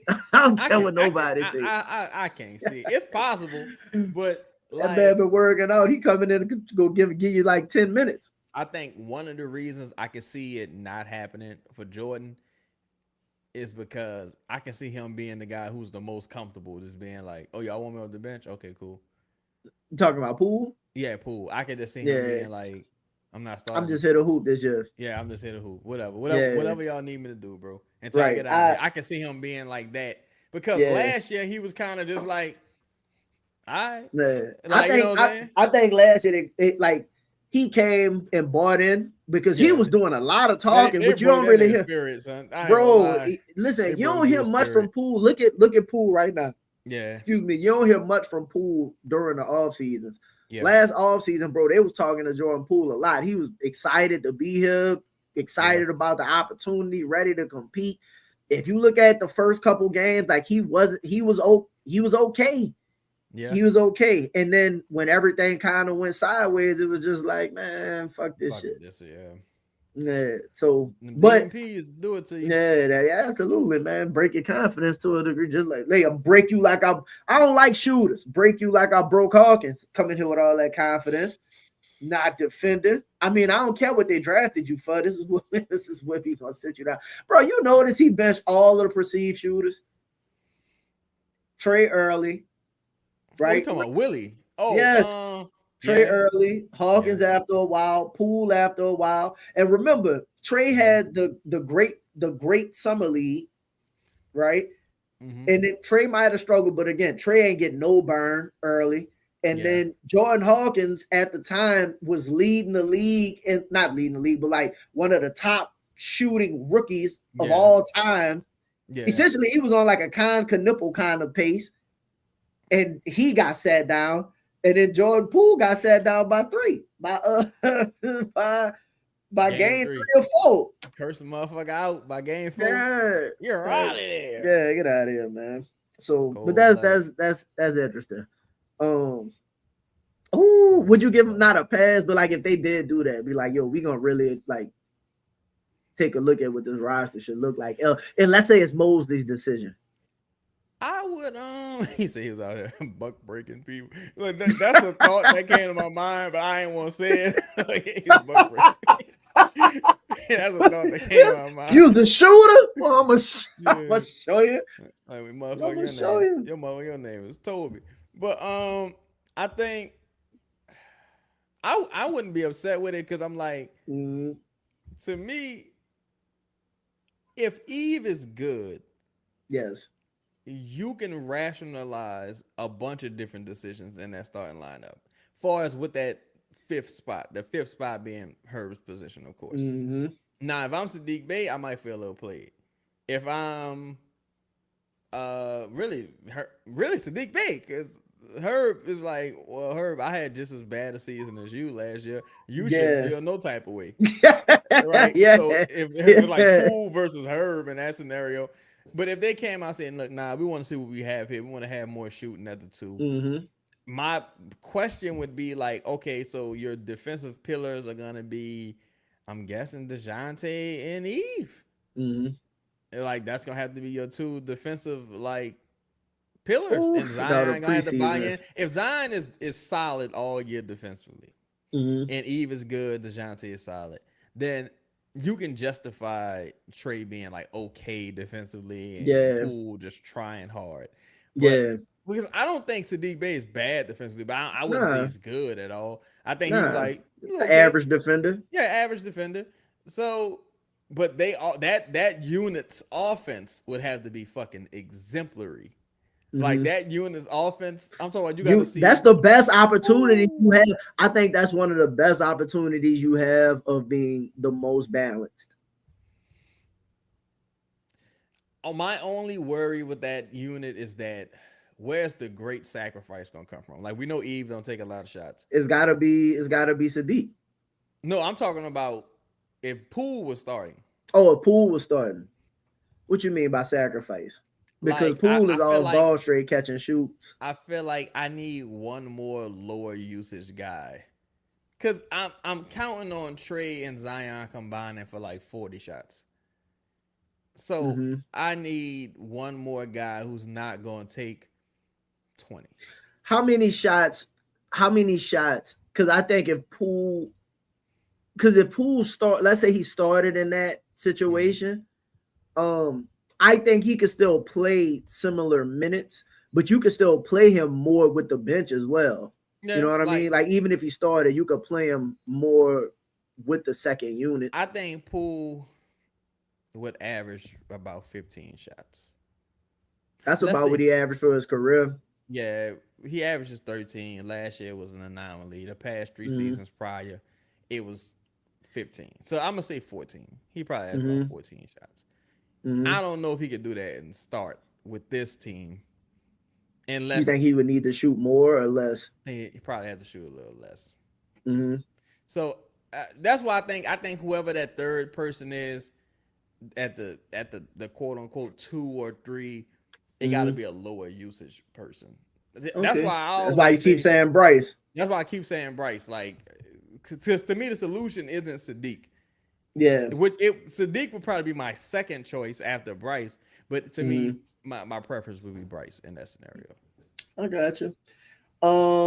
So that's an interesting conversation. That probably deserves more discussion at some point. But so Fizz, I think we both have yes for most improved. For DeJounte, right? Do you think DeJounte can average 9 or more assists? His in like his peak. Well, let's say 8, because 9 is really doable, to be honest. No, fuck that 9. He's done it once before, but that's really like the anomaly. Well, what's good? No. Fresh? I'm gonna say no. No. Nope. Why not? Well, what up, Ivory? Shout out to the homie IC in the building. What Well, up, what's Follow good, Cole? What's bro? the deal? I'm gonna say no because I don't think that's what's the word I'm looking for. The Con- style. conducive to good Mm. basketball or to winning. Because it Him just. seems, yeah, him being super duper ball dominant. Mm-hmm. Because it seems like the last year he did that was the San Antonio year, Mm-hmm. and no one else has wanted him to do that again. How many did he average the his San last Antonio. year in Atlanta? His last year in Atlanta, he averaged 6, Okay, and he was splitting he had a time really with, good year that year. yeah, splitting time with a ball dominant guy and Trey. Mm-hmm. And I Okay. think I think DeJounte is a little turnover happy. So I Mm-hmm. don't know if I would want him doing that, especially if you splitting time on ball with Zion. I don't know who the third on ball player is going to be, but Mm-hmm. I also don't think he plays 35 minutes. Okay. I think I Mm-hmm. think he probably plays closer to Closer to 32, 30. probably Mm. closer to 32, because that was what Mm-hmm. he played last season with the Pelicans. Mm-hmm. What season before last? I think he plays less minutes. So I Okay. would be shocked if he played 35 minutes. To me, if he played 35 minutes, he would have to be playing well. You'd be having a Um, great season. yeah, but that last year in San Antonio was the last year he averaged like 9 assists. Mm-hmm. And even before that, he's never done it either. So Mm-hmm. I'm gonna say no. Okay. I'm gonna say no as well. I got him somewhere around like I think he needs to be uh more I think he needs to be more of a passer, but I don't like well, let me say this. I think he needs to be more off ball, and I Mm-hmm. think he does needs to be more that's a good one. Can DQ average 6 assists? With that second unit lineup he gonna be playing He, with, it's very yeah, possible. I don't think he yeah. will, but I think it's possible. Yeah, I think he could be close to it, to be honest. Especially if he's rebounding close to where we Yeah, where we think. he would just have to not. I mean, if he just didn't shoot a lot and he was just looking to set people up a lot, like I Hmm. definitely think he could find. Cause yeah, I definitely think he can do it. Yeah, Derek, I yeah, that's doable. No, I don't think Dejounte. I don't think Dejounte could get to like uh, 9 assists. It is mainly because I think I do think he's going to be asked to like kind of off ball, facilitate, play make stuff like that. yeah, But I think he needs to in his opportunities as well. I think he needs to be more catch and shoot ready. Um, you know what I mean? So yeah, like I just think in his minutes he'll be asked to. I think 7 is going to be a sweet spot for him.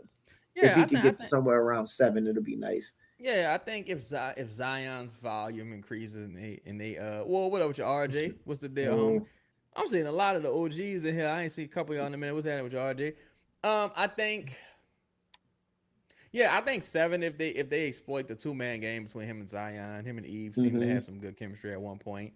mm-hmm. Uh I hope they go back to Trey, spamming, the like pick you and said, roll. exploit, like spamming quality plays. Like if they have Yeah, something that works, just over and over in the game, over and yeah, over during the season. Like hopefully that's something that's make people stop you because we haven't had that in the last 5 years, yeah. 6 years, maybe.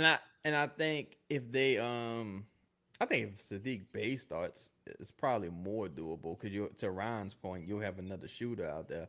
So let's Mm-hmm. say you getting 2 assists from Trey, 2 assists from Sadiq Bey, maybe Mm-hmm. 2 assists from Zion, 1 assist from Eve, and that's just in the starting unit. Like we ain't even Yeah. talking about like matchups, like or different Yeah. substitution patterns and things like that. Mm-hmm. I would just hope he can keep the turnovers under control. Because to Let's me, let's that's ask that. the biggest Let's ask difference. that question. Do you think he could? How many did he average last year? Was it 3? 3.4 last season, 3.4 the season before that. Can he keep it under 2 or at 2? I'm gonna say no. Well, you mean No. 2 as in the number don't change from 2? No, like it's 2.5 something? turnovers or less. 2.5 turnovers or less.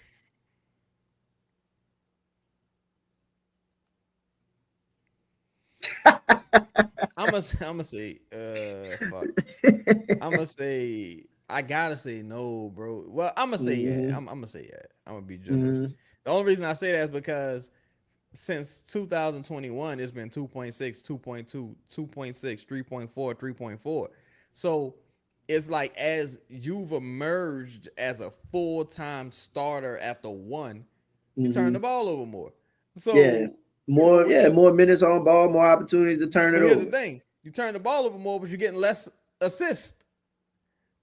So you know what I'm saying? Why Do you think his injuries play into that as well? He's not playing as many games, so like if you turn it, like you don't have a full season of data on if he could have managed it or whatever. It's similar to what people say about like Zion. When Zion has like these great numbers, a lot of people's like, well, you didn't play a full season.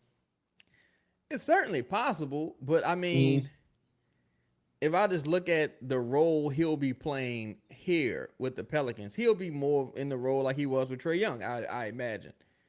So it was like his first year with Trae, it was 6.1 assists to 2.2 turnovers. Second year with Trae, and Trae was out for a period of time, but second year it was 6.4 assists to 2.6 turnovers. So that'll be nice. That'll be better. Almost, I mean, yeah, I guess. I mean, it's 3-1. It's 3-1 on your ratio. Yeah, every three. I mean, but fuck you my veteran point. Like, how much you on? I guess it depends on how much you're on ball. Is what the conversation is. And then I'm like, I don't know. I think to Ryan's point, I agree here. Say he playing with guys he ain't play him in the games where we need to take him off the ball. Basketball, I think he needs to be more in the catch and shoot position. He's shooting damn near 40% career wise on catch and shoot opportunities. Like I think he would excel. Yeah, he need to do what he need to do to go get his money. No updates on the extension so far, RJ. The only update is the only update I got is if he don't sign it by the 7th, that means if he does sign at any point after that, he won't be tradable. I think he would be a guy that I don't think he would be traded anyway. Me neither, but I'm just saying like it would secure it would secure that he couldn't be traded in that 6-month period. That's all. Man. That's why I say that's the only true update. Yeah. Cause I'm like, you wouldn't trade. I don't think you would trade him for $6 million. You probably just kick the can to the next off season. Oh, you let him get the free agency unrestricted? No, I mean I'm talking about the extension. I think you said till next off season. Yeah, I think even if he signed the extension today, or if he signed it, let's say he signed it on the 9th, or what have you, right? I still think that he wouldn't. I don't think he would be traded this season on the. Oh, you're talking about being traded. Yeah, gotcha. I get what you're saying. Yeah, because I get what you're saying. He at $6 million, you can't get no true value. You really can do. Yeah. These tips good. My people, do y'all think it's feasible Bay, Fears, and Queen Jordan can each average 15 for the second unit? That's 60 and a half the bench. Ooh, that's crazy. That's a great question. I think they're gonna have to average, and I think they're gonna have to average 115 to 120 a night.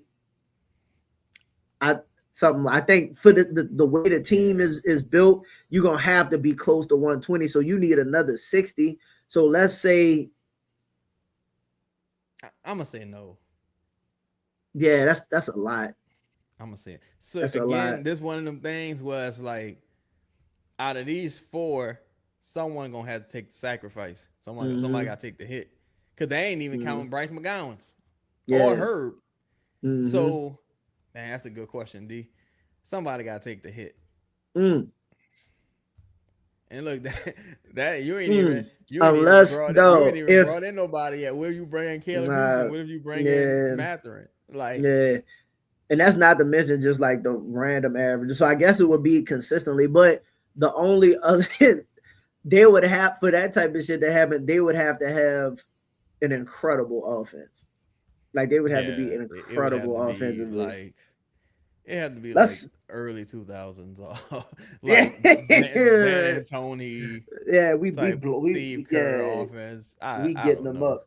Yeah. Well, I think it's gonna be a lot of freedom in this offense. With with these types of players, I'm like, well, fuck. It's not none. This is not an ideal situation fit wise. It's gonna almost have to be a lot of randomness when it comes to that second unit, and it's gonna have to be somebody got to sacrifice though. Like every unit, it's gonna be like one or two people sacrificing. The part that's interesting is when I think about like Mosley's offense and what I anticipate them doing is with the second unit, like it works more with the first unit, right? Because if you think about like how they played when like when Paulo was out, or even when Paulo was there, right? It was still like through Franz, through Paulo, stuff like that. I'm laughing at this tweet I just got. People funny. Yo, stupid. I was talking about Sabonis, and he was like, "Wow, we got a better Sabonis than Derek." I'm like, Sabonis is great. I don't want to. I'm not here to disrespect. Nobody. Sabonis is a great several player. tiers better today. Just today. Yeah, 100%. Sabonis has 20 in like 14 seasons. Like, you know what I mean? Like that's NBA guy. Like that's why I'm like, I don't know, bro. Yeah, I haven't had any Mathurin updates. The last thing I heard was they were still in conversation when I last checked. And this was was it Wednesday? Might have been Monday. They were still in conversations. I don't know if anything has advanced since then. I know a couple people came out and said they aren't as interested, but I think that's just par for the course with the remaining free agents. I think you don't really see a lot. Like, you don't hear no smoke around Kuminga right now.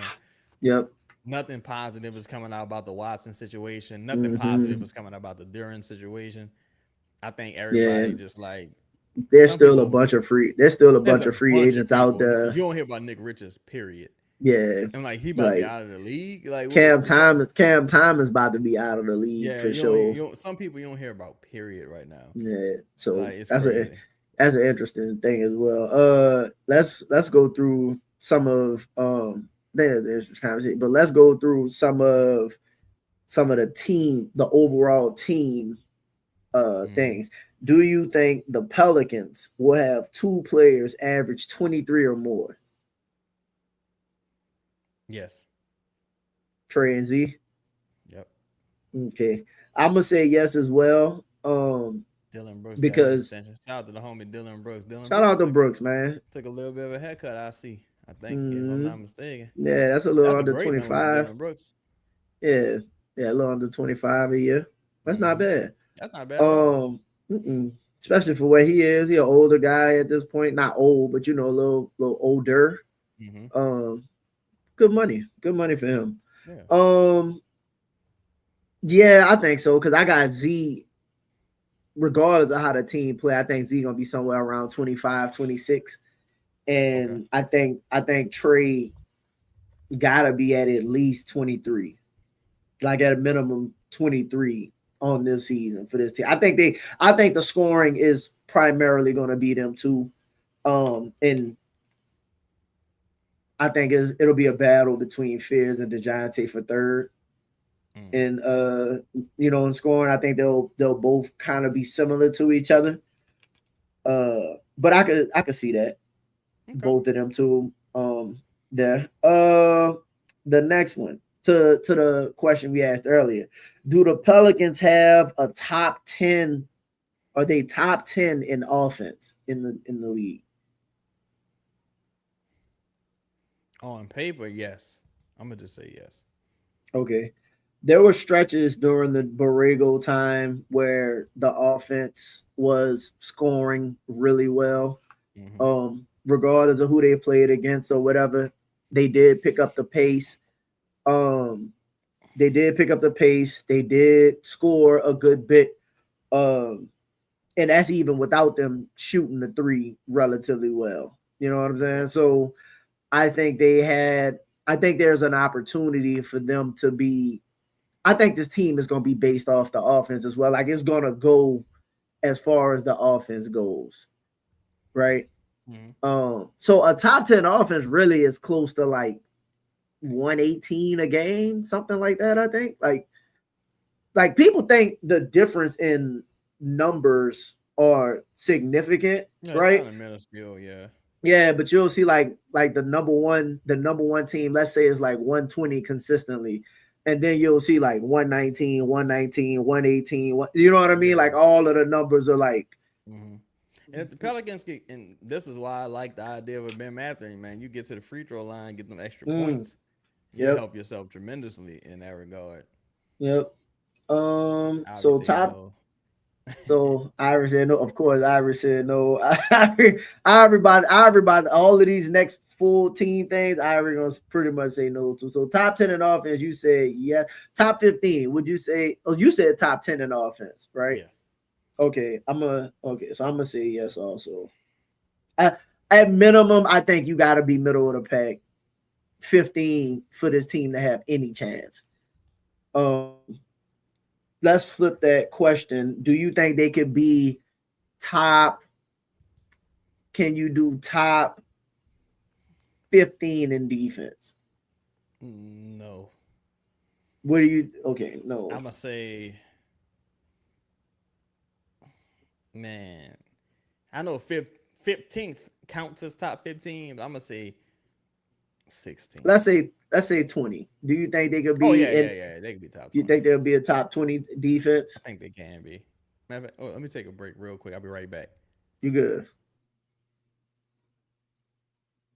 Well, so the reason we asked, so as of right now, he said no to the top 15 in defense. I'm gonna say no as well, but I think they need to be somewhere in the team. Like for this team to have any kind of chance, they have to be a top 10. Like the higher, you can't be awful in defense at all. Like you can't be awful, and I don't think Mosley's gonna allow them to be awful.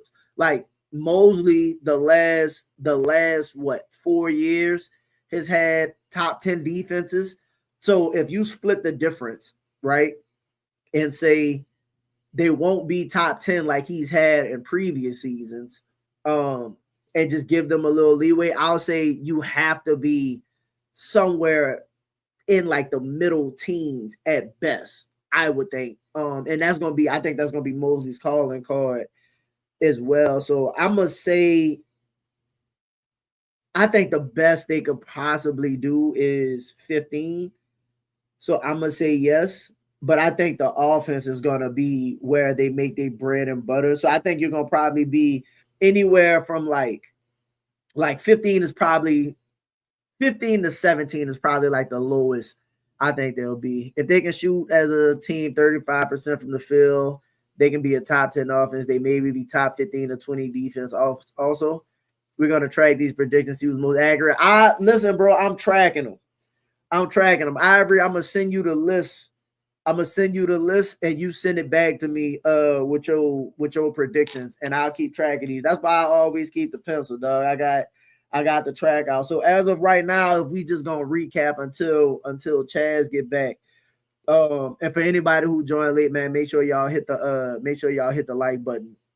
The first one we had, does Zion make an all NBA team at all?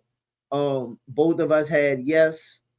Both of us had yes for that one. Is Trey an all-star? Both of us said no for Trey being an all-star. There were some caveats to these, but this is just the predictions, right? Is Mosley in top 5 for coach of the year? Chad said yes. I said no.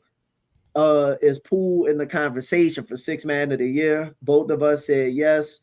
Is Eves top 7 in blocks on the season, just in the top 7 at all? Both of us said yes.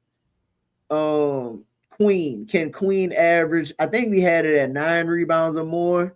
Can Queen average 9 rebounds or more on the season? Chad said no. I said yes. Does Herb make any all defensive team?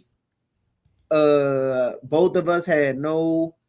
Does Fears have a chance for being a finalist for most improved? Both of us said yes. Can DeJounte average at least 9 assists Oh, not the no. At least 9 assists. Both of us said no. Um, can the Pelicans be a top 10 offense on the season? Both of us said yes. Can the Pelicans be a top 15 defense? Chad said no, and I said yes, and you had to go. So like my caveat for it was Mosley over the last 4 years had been like a top 10 defense or something. Like last 3 years, their defensive rating has been like a top 10. So even if they fall back to the pack based off of talent difference or whatever, and even this team maybe being a little more offensively skilled, I think the worst he's going to allow them to slip to is probably 50. I really mean it like 15 to 17, something like that. But just for the sake of the conversation, I'm gonna say 15 at worst. So I'm gonna say yes.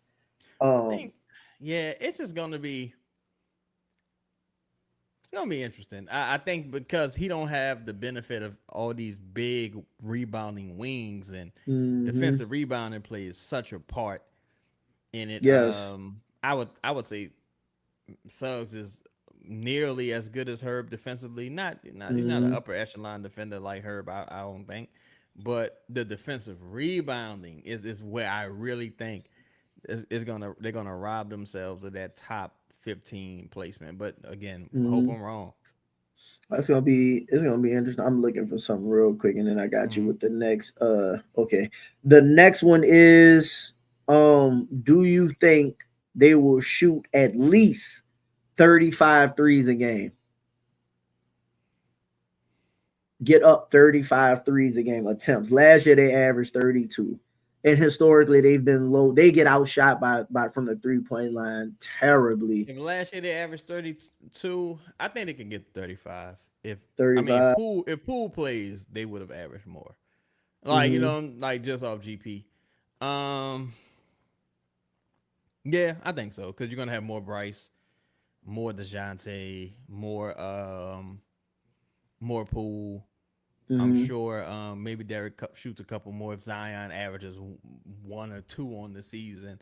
I think it's possible. I certainly think they'll get 35 plus.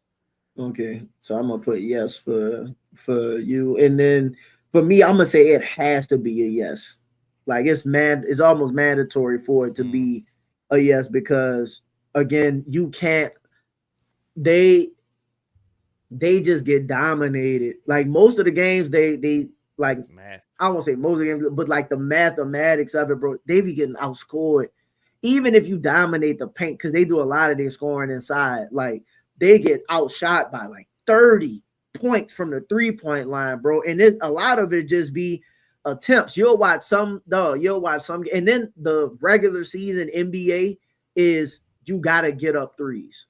Right, like you have to get up threes in the NBA in the regular season. So it's just in order for them to truly have a chance, they have to get up more than 35. I'm trying to see how many did Orlando shoot last year as a team real quick. They shot 34 a game. Shit, last that's a year. shame. For the Pelicans, that's a shame. Yeah. A lot of that had to be Anthony Black and who else there? And Bane. Bane must have took like 10 a game. Jalen Suggs led them in 3-point attempts. Jalen Suggs shot 6.3 a game. Bane only shot 5 a game. Now that to me is that. Now I'll say this. Again, when you have one shooter lineups, it allows the defense to lock up and lock in on that one shooter. Bane was forced to take a lot of threes off the dribble, which isn't traditionally his game. But things aren't going to be much different here, especially if you're starting Herb alongside Trey and Zion and Eve and DeJounte. So, it would behoove you to play another shooter in that lineup, because if Suggs is leading, it's like if Herb is taking 7 threes a game, I won.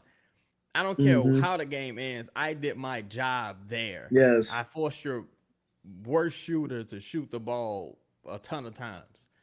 So if Suggs is taking all them threes. That's one of the reasons people were apprehensive about hiring Mosley, just because they were like, well, we don't trust his offense. But also, you look at that offense, it's like, who would you rather shooting them threes aside from Bane? None of them dudes can shoot really like that. Sugg shot 6. No, you good. This is just to your point. Sugg shot, and think about their shooters. Sugg shot 6, Bane shot 5, Anthony Black shot 4.7, so like right under 5. Javon Carter is their fourth leading 3-point shooter at 4.6. Yeah, no. Tristan Da Silva shot 4. Franz, and he barely played, but he shot 4 when he did. Paolo shot 3.8, so right under 4. You know what I mean? Yeah. So like this Wendell Carter shot 3, and other than that, nobody else like. Yeah, that roster, to me, to Juvenal's point, I think that roster construction deserved more criticism than it got. And I think because Paolo and Franz are so talented, and Bane just has a history of being so talented, that things kind of flew below the radar a little bit. It's like, well, he got some top end talent, like he does, but at the same time, you literally have one real shooter on that roster who can be counted on for a shot at any given time. One proven NBA shooter, which is Desmond Bane. Everyone else you gave these big contracts to, none of these guys can really shoot. So, and you know, Paolo, he kind of play a little bit. Him and Jason Tatum have some of the same issues. They play in that mid range, but they love the mid range, and it's like. Well, Tatum gonna get them up though. You know they gonna shoot them in Boston. Tatum gonna get the shots up. Period. Like he like Paolo is like you're very good, but you're not like Tatum level necessarily at this point. So I don't want to live with them middies. Like, but then it's like, all right, well, you want Franz and Paolo taking a bunch of threes? Like, no, I don't want that neither. So what you want to do is like, I want y'all to get to the line. Bro, for them to win 40 something games in like multiple years in a row, I think is very impressive. You can argue that on paper, this Pelicans roster is more talented than that. It's just like if you we're talking on paper, like everything else out the window. If we just like, I think we did this before, where you go player for player down that roster, you like the only like clear loss is probably Franz to Trey, maybe, and maybe Wendell to Eve. But if we talking about whoever to Bane, Bane beat your third place, but after that, it's like, and the sum of your parts, I think the Pelicans are better. But you know, I guess we'll see what happens this year in the East for them. Yeah, it's gonna be very interesting. They roster at all, and they got a nope. Nothing. They brought Vucevic back. Yeah, and they brought back Jonathan Isaac. So that's interesting. Last two with everything that we talked about, right? As far as like shooting threes, Zion MVP, all NBA, Trey All-Star, and then 6-man, all of the stuff we talked about, it ultimately comes to a culmination where we think they end, right? Do they make the playoffs? And this is just as they currently stand. They can make a move, and depending on what move, it changes all our assumptions of, you know, what we think. They can announce the starting lineup, right? Like they announce the starting lineup, and it changes everything that we talking about right now too, because I'll have different opinions. So without having a lot of the information, this is just you know, kind of face value right now. Do we think they make the playoffs? I'm gonna say yeah. Okay. I think they make it. Yeah, it don't matter how they make it. It don't have to say how, top 6 or nothing. They just I'm gonna say yeah. I think they make it. Okay. Playoffs. This is not being written down, but what seed do you think they get in? I'm gonna say 6 seed. Ooh, I'm gonna say 6 seed with the. You talking cash, bro? You talking cash? If they were to make the 6 seed, like without any significant move, or do you think they have to make a significant move to get to the 6 seed? I think they just need some luck. I don't think they'd have to necessarily make, because I don't think the Suns are that good. Like, you know what I'm saying? I don't think, like, I think on paper the Pelicans are on par with all these teams, right? I probably give Portland the edge, but Good job. on paper you are on par with everyone from Utah on down. Like, it's you, because I think Utah takes the jump. That's why I referenced them, but. And you can't say Utah is that much different than what the old Memphis used to look like too. Like they're similar to what Memphis used to be. Yeah, you can see Utah, similar to that. I think even the Lakers. I think that if Luka got to miss any period of time, I don't think the remainder of that team is good like that. Another year, Kevin Durant in Houston. Yeah, another year Kevin Durant pissing in the pool in Houston. I think I'm gonna say 6 seed, dog, because I think so many teams have little margin for error, whereas one of the Pelicans' greatest strengths is their depth. But at the same time, it's like your depth ain't never proved nothing. Like, you know what I'm saying? On paper, it's cool. But the closest you've been was in the 49 win season. I'll say this, in the 49 win season, I think if they don't bring Brandon back in the season finale against LA, because that game is the game that lost and sent them into the play-in. I think they were on enough. Got beat out them too. No, why piss out them, bro? Why would and you know what's crazy about that game is because you had to play LA again the very next game. Brandon didn't play as much, and Zion, that's the game Zion go crazy, and you almost you probably win that game if you don't get hurt to finish that one. But I think if you sit Brandon to finish the season, just look, man, we're gonna keep running. Because remember, Trey was pissed off because he got the word at game time he was coming off the bench. Yeah, and it's been in the building for that game. Dog.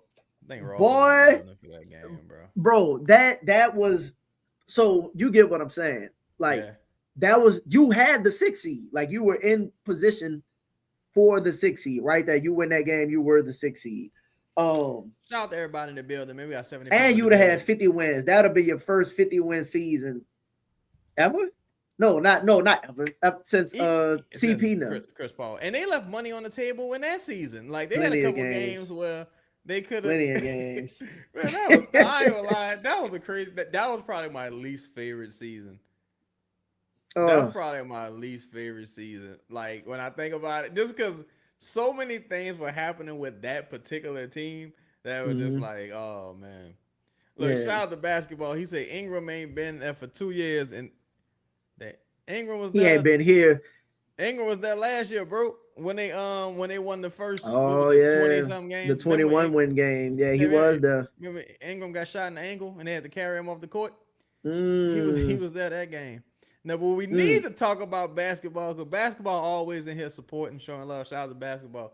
Where are y'all playing? I think what we need to be talking about basketball is why everybody keep trading your mans. Your mans, B? Your mans. Look, you can say he ain't been in New Orleans in 2 years, but he was in Toronto less than a year. And they're like, oh, we seen enough. They're like, but Kawhi is on PCP. So what? Break even. You heard the news. Kawhi Kawhi still working out with the team. Kawhi intends on traveling to the workout with Toronto. He'll commute. Kawhi said he gonna live in Buffalo. We'll just do it. It don't matter. Kawhi probably still own most of the city. You heard me? They probably waiting on Kawhi to come back. But shout out to the homie basketball, man. He always in here showing love. Sure, man. So what you think, bro? What you think about, yes. about those before we get to the start questions? Yeah, I say yes. I got one after this one, and then we can get. Go ahead. No, you good. I'll say yes, though. I think they make the playoffs. One, because they have to. Two, because if I think they're gonna contend for the play-in. I think a lot of teams in different positions than them are going to contend most of the season to not be like that bottom three. Like whatever the bad teams are gonna be, are just gonna end up being the bad teams, right? Mm-hmm. The beauty of the new draft rules is that you're rewarded for being kind of like middle of the pack, but not make the play in.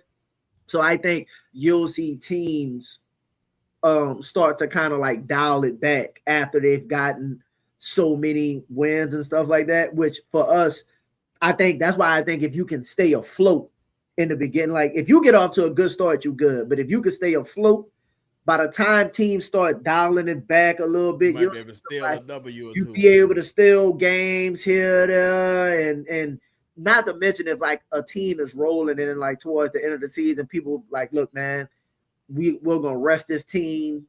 You know what I mean? Like we'll rest because we got playoff seed locked up or whatever the case may be. You might be able to still win here, there. I think this year they playing like Mosley is playing everybody all 82 to win. You know what I mean? Like even last year, you notice they probably had chances, but they shut them down. Like they had 26 wins and they started shutting people down with like the last however many games of the season, which I don't understand why y'all could have went for 30 wins. I guess they felt like fuck it don't matter. Yeah, at this point. Yeah, once you get eliminated, it don't matter anyway. But I think too, one of my least favorite things about this upcoming season is going to be having to watch the Bucks. Like, fuck! I gotta follow both of these teams. I'm excited though. I just hate not being able to control my own destiny necessarily. Like, you know, damn, that was a bunk ass trade. Man, that was a bad trade for Griff too. That was a bad trade for Griff. I would have rather had that second Bucks pick as well this season. But it is what it is. That's all good. But I'm gonna say yes. And then lastly, do you think they win a series? If they the 6 seed, that mean they play a 3 seed. You're probably talking about. I'm taking the Pelicans. I'm gonna be honest. I'm taking the Pelicans against anybody in the postseason just because that's my team. So I feel that. Like the motherfuckers, they line it up against OKC. I'm saying, man, we about to bust OKC ass. They ain't got Dort no more. What you gonna do now? I will say this: the last time when they played them against OKC, they couldn't score. But in the first, it's a different OKC now. But the first, like they 2 of the games, like the first game, you absolutely could have won the first game in OKC. Like that because OKC was shitting the bed in the first game of that playoff series. You could have stole that one for sure. CJ couldn't hit dog. CJ couldn't. They went away from Trey in the fourth. Bro. They went away from Trey in the fourth. Trey was balling. Like best postseason game. Yes, Trey was balling, and then CJ, and then BI was, let him do it. That was let him do it. Yeah, you know what I mean? So if the Pelicans face off against any team in the postseason, I'm gonna give the Pelicans the edge. That's just because I'm like. Y'all ain't fuck it. Until y'all knock us down. Yeah. Now we here now. Fuck. Well, you saw Orlando almost knock off Detroit. Yeah. And to me, and me and you talked about this a lot. We talked about this a lot last year. I mean, last postseason. It's all about matchups. Yes. If you catch the right, if you're a physical team, you play a big soft ass team. It don't matter how much more talented they are. If them boys soft and you go out there and you just like. You do your thing and you knocking them on the ground, dunking on them and talking shit. You're going to give yourself an opportunity. You give yourself an edge. Bro, you saw nobody thought that Minnesota would beat the Lakers 4-1 when they beat them 2 years ago. I got the Pels winning this matchup. I got the Pels beating. Like, I got the Pels competing. On the Spurs? Competing against the Spurs. I just think the matchup. The matchup is miserable. I think the matchup is miserable. Wemby is incredible, but Wemby would have to. Wemby would have hell with Zion. I think he would really have to show me something this year. I think Zion would have hell with them too. Obviously. I think Zion would have some hell with them too. But I'm trying to think physically because you know what the person I think would be the troublesome person. Dylan Harper. I'm like, Dylan, fuck. You don't have no answer. He got no answer. Like, clear out, give him the ball, clear out. Yeah, he got no answer. I'm interested to see what Castle look like this year. Oh yeah, that's another one, another dog. Yeah, Castle. Oh man, that's a hell of a. I like a lot of those players. Yeah, this is the thing because if they decided to go Castle on Zion, I think it's fucking that. Like Castle not big enough, strong enough. Yeah, dog walk. But you'd have to put Castle on Trey.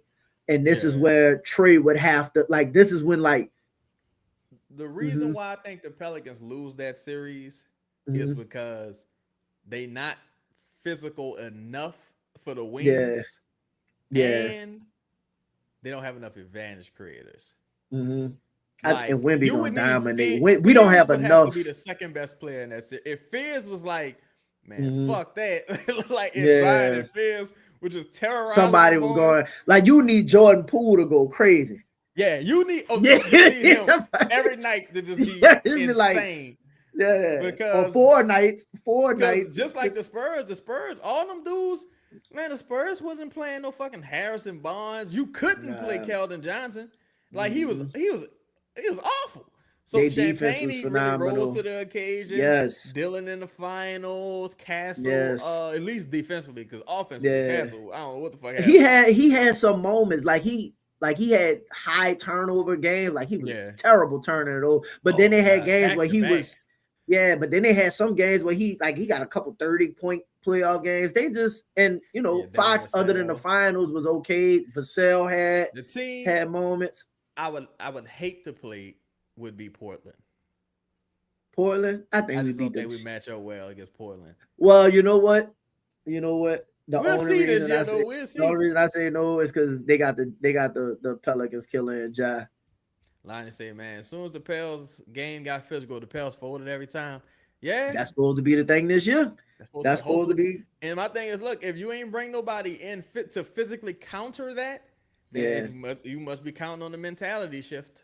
Yep. Shout out to the homies. They got Tobias Harris too. Oh yeah, I ain't worried about. I ain't worried about. I love them having Tobias, to be honest, because I think Tobias reliable. He fits. But what again? Because you're starting lineup. I'm assuming he's gonna start. So like Champagne going to the bench now, because you're gonna start him at the 4 next to Wemby. Because your 3, you got Fox is a starter. Castle is a starter. Has the ball off the bench. Vassell is a starter. Yeah. And then Tobias. So now you bring in Dylan Harper. I don't know who I said this to. It might have been us talking when we was talking about Fox coming back from injury. And I was like, for the Spurs, Fox being out helps. Helps the opposing team. Well, I'm sorry. Fox being out for the Spurs helps the Spurs. Whereas with OKC, their injuries hurt them, because I think with Fox coming back, that just means less minutes for Dylan. So if you bringing in these guys, then I'm like, cool. Yeah. Like you bringing in Tobias, you bringing all these people that's gonna block Dylan Harper. I'm with it, because I've been on that motherfucking phone every day trying to trade Fox. Oh boy, what? Harper. You know they ain't trading Dylan Harper. They can't trade Dylan Harper. Yeah, they can't.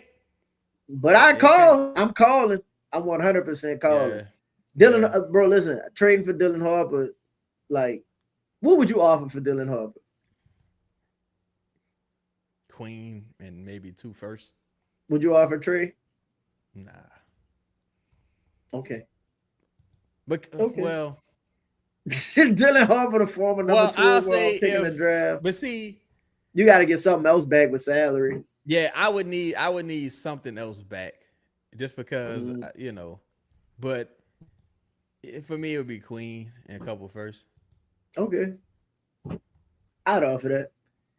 Yeah, I think if you put Queen next to Wemby, I think you can see Queen flourish.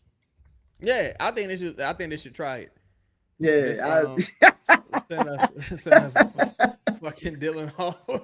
for real, Dylan Harper, cool. I think, bro, listen, Wemby would be fucking terrorizing us though in that series, bro. You like he dunking that bitch every. We'll battle him. Shit.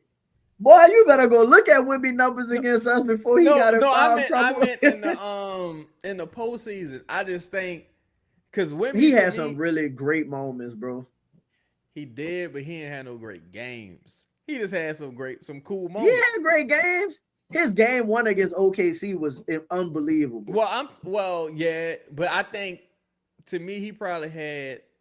Truthfully, I think he had maybe 1 or 2 really good games. Because I think someone his size can't play like that and come back and play again like that. I get what you're saying. Cause that's why if you notice, like some of his games were so great. But they were spaced out. Like he'll have one good game, the second game be kind of bunk, next game be kind of bunk. They don't have another good game. Great. Yeah. I get what you're saying. Almost every time in the fourth quarter or the second half, you was like, it's over for Wemby. He too big. And he never, and throughout the season, he wasn't playing the number of minutes. So like when it was time to get to 36, 38, 40, you ain't equipped. He's a person that's really gonna have to train in probably like Denver or something. Okay. Like just to get that. Yeah, get that win. Get that win stamina. It's tough, man. Dude, 7'5", it's hard on them physically. Yeah, Joe. That's what you see. Joker, big ass. Yeah, Joker moving. That Joker play the whole game. Yeah, and Joker might just be out there till the fourth quarter. Yeah. Like, all right, now it's time to start playing. Whereas Wemby actually play defense. He actually tries. Like he sprints up the court. Yeah, and he like offensively handling the ball, trying to drive by. Does like Joker do all like Joker throwing his body into you. You know what I mean? Just physically bigger than you. Joker is a big, strong motherfucker. Like you know what I'm saying? So look, I don't think the Pelicans would beat the Spurs. I think they would. I think they match up well and they would give them a good fight. But I don't think they would beat them. No, I take them. It depends on who made it, but per matchup, I think they could win the series. Per the matchup, they could win the series. Only team I really got wiping the floor with the Pelicans is probably OKC. Well, I got to see this version of OKC, but OKC. But other than that, I ain't really scared. You ain't really stunned no better win the West because we ain't had a back-to-back champion all these years. Fuck it, that's nobody true. From the West went to the finals twice, so that's true. It is what it is. Like no, I look at it this way. And Steph Curry is an elite level of great. But if Jimmy Butler don't go down, I thought that Golden State team might have ended up coming out the West. Not last year when the year they first got Jimmy. Like when they went on the second half of the season, they was Minnesota. Yeah, because Steph went down. Yeah. So I'm saying Steph, once Steph go down, you can't never really count them out. They just don't have no third person ever. Bro, they just gotta listen. If they get to the playoffs, with that level of, because you ain't playing no back-to-backs. Yeah, you gotta see Steph, and he could I could give you this game rest for a couple games and then game plan and all that. No, look. I'll say this. For us, I'll take my chances. But I'm saying you saw Steph like that when they beat that Houston team. Yeah. Right? Like Houston was the 2 seed that year and this is before KD. They looked incredible also. Mm-hmm. And then Golden State and Steph Curry just, he was Steph. And then they was beating the dog shit out of Minnesota until Steph pulled that hamstring. Yeah. And that pretty much saved it for them. Yeah, it saved it for them. I think it's Steph and them I think Steph gonna have to carry such a load getting to the postseason that by the time he get there, it's like, fuck it. Like, not him saying fuck it, but it's like, Steph, you gotta be the first and second best player. Oh my gosh, bro.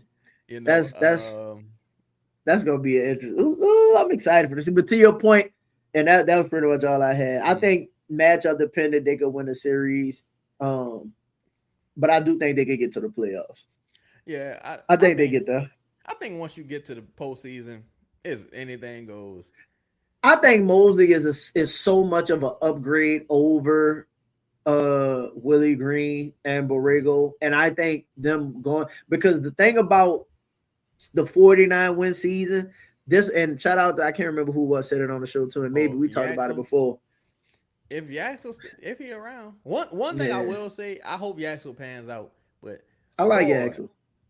Boy, Golden State cannot draft. Well, they don't keep a lot of their draft picks. Pie's not bad, but they missed on Wiseman. Wiseman is injury. Jonathan. I like Yaxel though. I think he's gonna be. I like Yaxel. They had the center that I thought was gonna be good. What was his name? Bell or something? It was before Looney. He was the dude right before Looney. I don't remember. He I had got remember they into it had with Festus LeBron for a in the while. finals. Oh yeah, Uh, Festus. They had your boy. What's your boy name, man? Used to be the shooter for them. They ain't draft more space. Not Norris Cole. It was a no. He was like a big. Oh, He was like a forward. He looked like EJ Liddell a little bit. I can't think of his name right now. not most Jordan Bell. That's the guy I was thinking about. Jordan Bell. Yeah, He was a four. yeah. He played like a Can't think four. of him. It wasn't Used to most shoot. Spates. Nah, They ain't draft nah. Spates. He was a young player. I can't remember his name, man. He'll But come back. yeah, somebody. Pascal. Eric Pascal. Shout out to the shout out to dude? Fizman. Nah, man, he was I'm thinking about Petrus. I'm thinking about yeah, Petrus. you talking about Peter. No, Eric Cody Cook, Pascal, Cody man. Cook.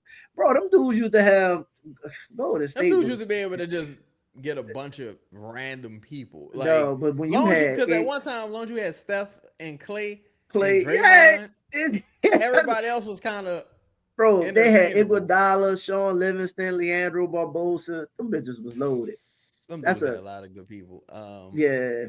Yeah. They still had what's your boy? They had Bogut, former number 1 overall Andrew pick. Bogut. He broke his before he arm. got hurt. Yeah. And then what's your David boy that West. stepped under Kawhi? David West. Yeah. Zaza. Yeah.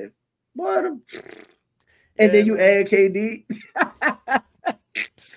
Boy, if Draymond don't call this man out their name, like you know, life is so funny because if Kevin Durant don't get hurt, we look at Kawhi Leonard totally different. I agree. Because they would have wiped the floor with the Raptors. They'd have beat the dog shit out the Raptors. So then, if Clay don't hurt, if Clay don't get hurt, you still might have a shot. Bro, everything is about luck. Like, most of the shit is just luck and timing. Like, but this happened to happen. No, but if Draymond don't call KD out his name, you probably don't end the dynasty early. Like, you probably force KD hand to be like, I'm out of here, as opposed to just in hindsight, save the league. In hindsight, save the league. No, I was about to say in hindsight, Kevin Durant the problem. Kevin Durant. I can see that. And look, and I'm not taking up for Draymond at all, but I get that. Draymond wasn't wrong for how he was feeling. I don't even know exactly what happened, but the fact that KD he runs into the same problem everywhere, bro. And it's like, nah, it's you, though, because they got 2 finals appearances without KD, and he got 1 without them. In OKC. No, they got. Oh, you talking about? Boy, they got 3 without him. Without him, yeah. Without him, they got 3 appearances and 2 wins in OKC. They got 3 appearances and 2 wins. They 2 for 3 without him. He got 1 appearance, no win. So I think it's KD. They 2-1 with him, and then they 2-1 with him, and then in the one that they lost, they got there because he played a lot of the first round. He got hurt in the second round. They 2-1 with him and 1-2 without him. No, they 2-1. They 2-1 without him. No, and they 2-1 with him. I always forget about that Celtics one. Yeah, after that was the nail in the coffin. Yeah, fuck all that, man. Yo, shout out to everybody in the building, man. Make sure y'all hit that like button. We're going to take a quick break, and we're going to come back on the other end and do the start questions and get y'all out of here, man. Make sure y'all hit that like button. Make sure y'all subscribe to the new channel. They're trying to lock me up, but you know what I'm saying? I ain't going like Pac. I don't bail fresh out of jail. You know what I'm saying? Make sure y'all subscribe to the new channel, and we'll be back on the other side of the break.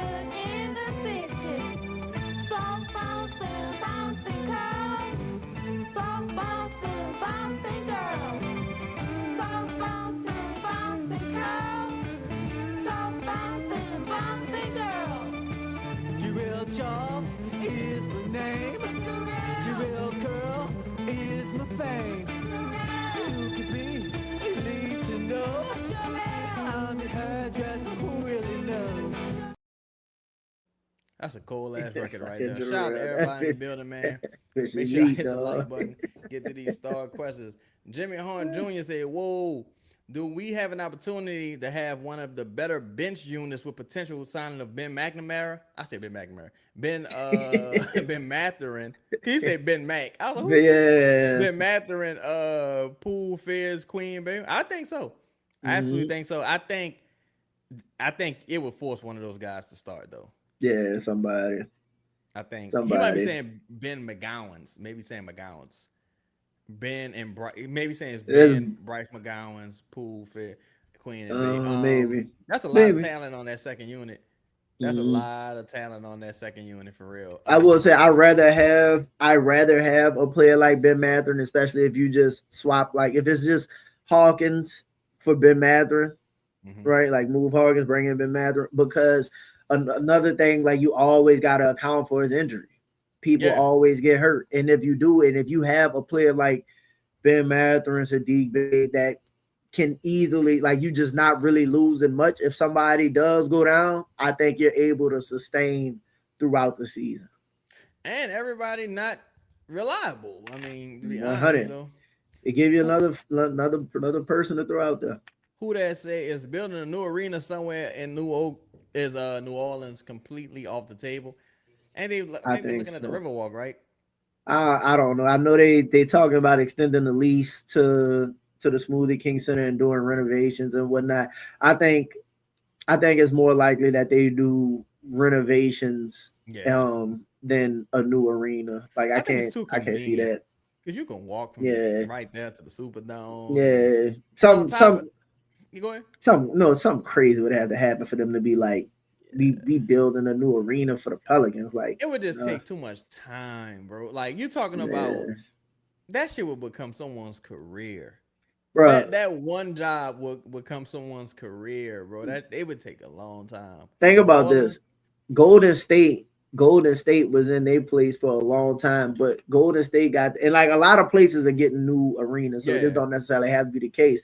But like Golden State had to become like a dynasty for them to be like, we moving to wherever. Like in order for them to get like a new arena, somebody would have to be like crazy. And then somebody gonna have to be like an MVP level player, young. Like you would have to get like too that. Many A-list people in the building to where it was like, we can't have them around all these motherfuckers from Oakland. We got too many. We can have I'm trying Heidi Klum sitting next to Jarrell Charles. Like Anthony Maggie don't even come to games no more. Yeah, you gotta have these motherfuckers sitting. Jennifer Aniston sitting next to Goldie from the Mac. Yeah, Max Julian. Shout out to Mr. Hennessy.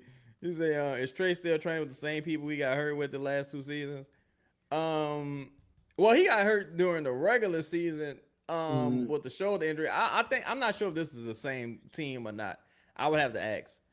I think I know he's training with Drew, right? I know Drew's training. He got Chet, got a couple other like big deal dudes over there. I think he's expanded who he's training with a little bit, because I don't think he trained with Drew last year or anything like that. And also, this is the first year that they actually, like, if I'm not mistaken, kind of came out of pocket and paid for their own things, because like the team in prior years wasn't really providing much guidance. And then, you need people to kind of teach you how to be a pro. So they could have been in a situation where they didn't have a ton of great vets when they both got there. So, man. Who that say as the roster is shout out to Louisiana girl. I don't know if you see she just answered that. It's a different team. He trains with Drew now. Oh, yep. So he trains with Drew now. He used to train in Miami. Yep. Shout out to Drew. Yes, and Drew, from what I'm told, man, Drew don't play that. Drew is not Drew Elite. Yeah, Trey trying to get out of here. I respect your mind, Trey. Trey like, I'm about to get the fuck up out of here. Go ahead. Who that say as the roster is currently constructed or fears and trade the next major payday, could they be Supermax level players? Ooh, I don't think Trey could. I think Trey could be all-star level, which is a max, but I don't think not super max. Fizz would have. I think Fizz could be all. I don't think Fizz could super max level. Super max. I think today Trey wouldn't accept an extension. Unless Probably it was not. like a major overpay. I don't think he was something extension today. It's gonna be interesting. This season is gonna be very interesting to see how it goes. Yeah, and one way or another. Yeah, Two-time it'll be Gemini said, "Do interesting. you think the Pels are running their back or looking to do trades mid-season?" Yeah, I could see that. Mhm. I think they can find themselves in a. One thing I don't want them to do is you go extra, grow extra confident in what you've accomplished if you are having a good season. Like Yeah, if you get to the deadline, you like, man, we ain't about to we ain't change doing nothing. shit. And We then ain't doing everybody's shit. looking at you like fucking Trajan Langdon. Like, why didn't Yeah, you do why you anything? doing? Yeah, what are We you? had a You knew you chance. was gonna need it. You knew you was gonna like, bro. Yeah. That's a great conversation in there where like you can be playing well, but realize your team is overachieving. Like Yeah. sometimes you can be having a great season, and a lot of your wins be more luck than we just better than people, Yeah. right? Like you can have a season where you just I don't know, you get a bunch of teams on back to backs, or a bunch of players are hurt when you play them. You know what I mean? Like, and then you could put together a quality season, as opposed to being OKC last couple regular seasons where they Yeah. just beating the dog shit out of anybody. You know And it's what I'm like, like? what could we even possibly do? Like, Yeah. It's like there's no move to be made that's gonna make us truly a better. better team. Yeah, I don't see Yeah. that being the Because the case. last time There's they did that was bringing in Gordon Hayward. They're like, well, we yeah, think maybe he put us over the edge. You're like, yeah, that ain't gonna yeah. work. I really Um, think, man, most teams at this point, honestly, are going into the season as is. Like, I think, honestly, other than like the last couple free agents, I think the teams are pretty much about to stay pat. I don't think we're gonna see any more major trades, mhm. but I think you'll see teams like I think Michael Porter Jr. Like, I don't know if he's gonna get his. I think he's gonna end up getting moved, though. I think he's gonna end up getting moved. I wouldn't be surprised if Julius Randle got moved. Um, I'd be surprised if someone wanted to trade for him though. Julius yeah, Randle, I mean, it's gonna be interesting. I think you could Sabonis, Levine is still gonna be somebody that teams probably consider. It's gonna be some teams during the seasons. Oh, my bad. so you got Bike Sniper said, did you see the DQ workout? What did you think of the workout, Al? I thought it was good to see him working out and whatnot. It's always good to see your players working out. I thought in ones that's probably cool, but like they showed 3 possessions, and I don't want to be like overly critical or whatever, but like it was good that he was able to get his buckets. He was making his jumper, but two of the 3 of the possessions, I'm like, that's too much dribbling, bro. Like one of the possessions, it was a quick move to the bucket, score. 2 of the other possessions, I'm just like, dog, stop over dribbling, because when there's 5 people around, I don't know if that's necessarily going to be able to get it done. But it's good that he's putting in work against high quality people, consistent, like that's good. And being able to score on Jaren Jackson Jr., if that's Jaren Jackson Jr., that's nice. Yeah. Mm-hmm. Oh my bad. Dark Knight said, do you think they can use Queen like they use Franz?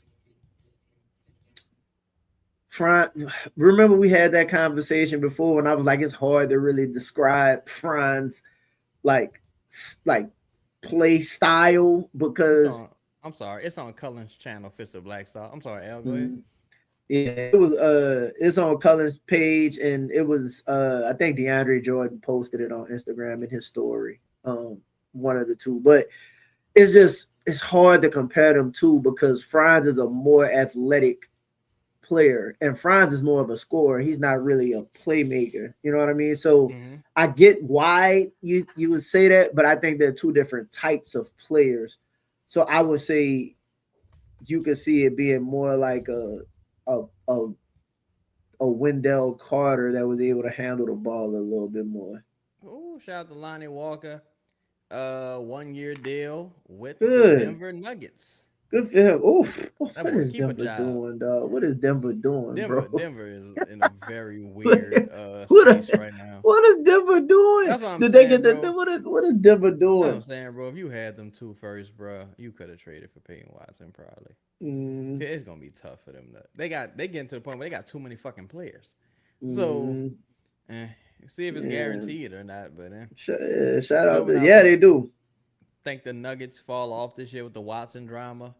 I can very well see them taking a step back. If Christian Mm, Braun doesn't return to form, you lose Watson. I don't know what's going on with Aaron Gordon injury wise. yeah, It's a lot of stuff happening over there. But Joker great, so they yeah, as gonna long as contend Joker because great, yeah, like he's too great to them for them to really take a step back. But like man. I can see a world where they're not top 5. Yeah, I could. To me, that's a very realistic world. Yeah, Jamal Especially, Murray had a great season last year, in my opinion. Like yeah, a to great me, regular season. their biggest thing is gonna be health this season. It They says ain't a been healthy 1 in a year, while. $3.3 million deal with Denver. Shout out to Delanie Lonnie, Walker, man. Leaving the league, finding his way back, man. for sure. Basketball said how many players, if Kawhi wanted to go there to their team, are safe from getting traded? He's talking about the trade with I'll talk Brandon and about Kawhi. Brandon. Well, They could have basketball. chose. They could have chose. They They could chose have chose. RJ. Oh yeah, they could have chose They coulda- RJ. You the could have. report the report was that they decided to keep RJ and like, nah, we wanted to be Brandon. Like, I don't know if that's just their opinion. I mean, that to me, that's not an indictment on Brandon. I think you remember the more recent thing you saw, like RJ balled out in the postseason. Brandon was in a boot. Mm-hmm. Like, Shout out to Brandon had a good season though. Shout out to yeah, Brandon. Brandon had a very good season. Mm-hmm. I thought Randall was the MVP of that team, but I thought Brandon outplayed Scotty Barnes this year, in my opinion. Mm-hmm. I'm not that I, high on Scotty Barnes as other people are personally. I like him, but like Scotty he Barnes like is a super hustle guy. he like a poor man's Pascal to me, and I think Pascal's the Siakam. I think like a Pascal is just super poor Pascal. yeah. I Pascal don't fucking think cold, son. I ain't gonna lie. I would trade for Pascal today. Pascal cold. And If his you put game is Pascal on just this like team, oh, it's gonna age. his game is just like damn, you're not really falling off. Like your game is just No. pretty cool. Like that's dope. Yeah, Shout out Pascal to is that. like, you know what I look at? Pascal is like adding. I think he's better than OG, but like, Oh yeah, I think he's better than OJ. but I'm saying he would be like I can't. What would be the equivalent of adding Pascal to a team, dog? Like, I think it'll be like adding Kyrie at this stage in his yes, that's a great example. That's a great example, dog. Yeah, I think That's a great example. Shout out to Dev. Dev say who would be the ideal first round playoff matchup? I want the Ideal. Wolves. I want Z the versus Wolves. Ant. Z versus Ant. That motherfucker be terrorizing Rudy. Well, now let me again, ask you this. I just thought about Ayo and some of the other guys, but go ahead. I ain't tripping on that either. I ain't gonna lie. Give me LaMelo. LaMelo erratic. You never know. Yeah. You never know with LaMelo. Ant gonna be great. Jaden, I felt like could be had. Like he steps up during the playoffs too, though. Oh, that would be a nice series, boy. That to me, that would be a super entertaining. Everybody's locked in series.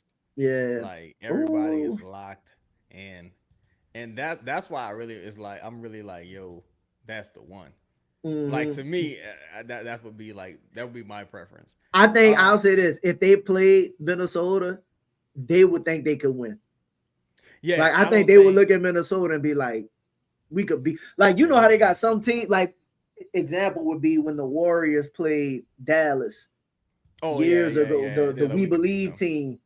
They was like, bro, like if we get them, we could beat them. And sure enough, they did. It's kind of like I think we would look at Minnesota and be like, bitch, we got you. Yeah, because in the West, Gotcha. because I mean, I think the West is just a little more balanced than in years Mhm. past. Again, the Pelicans on paper are a very talented team on paper. It's just Mhm. like a couple people getting old, coming off some bad seasons, a couple people injury Mhm. prone, got a new coach. I think they're just missing one or two key ingredients. If they could just sprinkle a little bit more shooting, a little Mhm. bit more like rebounding and remove like one or two players that I don't think necessarily fit, I could talk Mhm. myself into this being like a second round team rather easily. The Instead of Zion, yeah. for me, Zion got to be great. Yeah. Like for all of it, like Zion got to be great for it to for anything to be possible though. But if he's great, like truly elite, anything, dog. If he's elite, it's up. You know what it remind me of? And like he's not this level. He's Mm-hmm. not this level.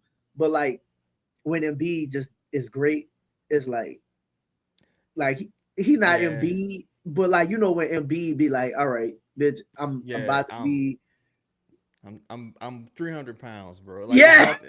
It's nothing. I'm 7'2", 300 pounds, I shoot and I the got game. ball. There's nothing you Yeah. can do with me. Like I'm actually skilled. Yeah. I have talent. Yeah, when I'm not Zion just a big decides to be motherfucker. physically, when Zion decides to be Yeah. physically dominant, though, it's nothing really anybody could do. Interesting. Yeah. I mean, I guess we'll see. Uh, But shout out to that should everybody be building. funny. Make sure y'all hit that like button, man. Make sure y'all subscribe to the new channel, man. I pinned it at the Mm. top of the chat. Make sure y'all tap in. It's youtube.com/chatterchaz9. Make sure y'all tap in. Al, tell the people where they can find you at, bro. As always, man, Pals in the Blender on YouTube, bro. Make sure y'all go like and subscribe. We got a lot of work coming out this week, man. So make sure y'all tap into the channel for sure. And y'all can catch me at Just A Davis on X, man. Appreciate y'all. Yo, man, appreciate y'all always tapping in, supporting the network, man. I might be going on a little hiatus soon. Might be going to college, quote unquote, soon. We gonna see. But man, make sure y'all stay up. Have a good weekend. If we don't talk to y'all before then, let's go, pals, man. Let's get to this postseason. We out. Peace.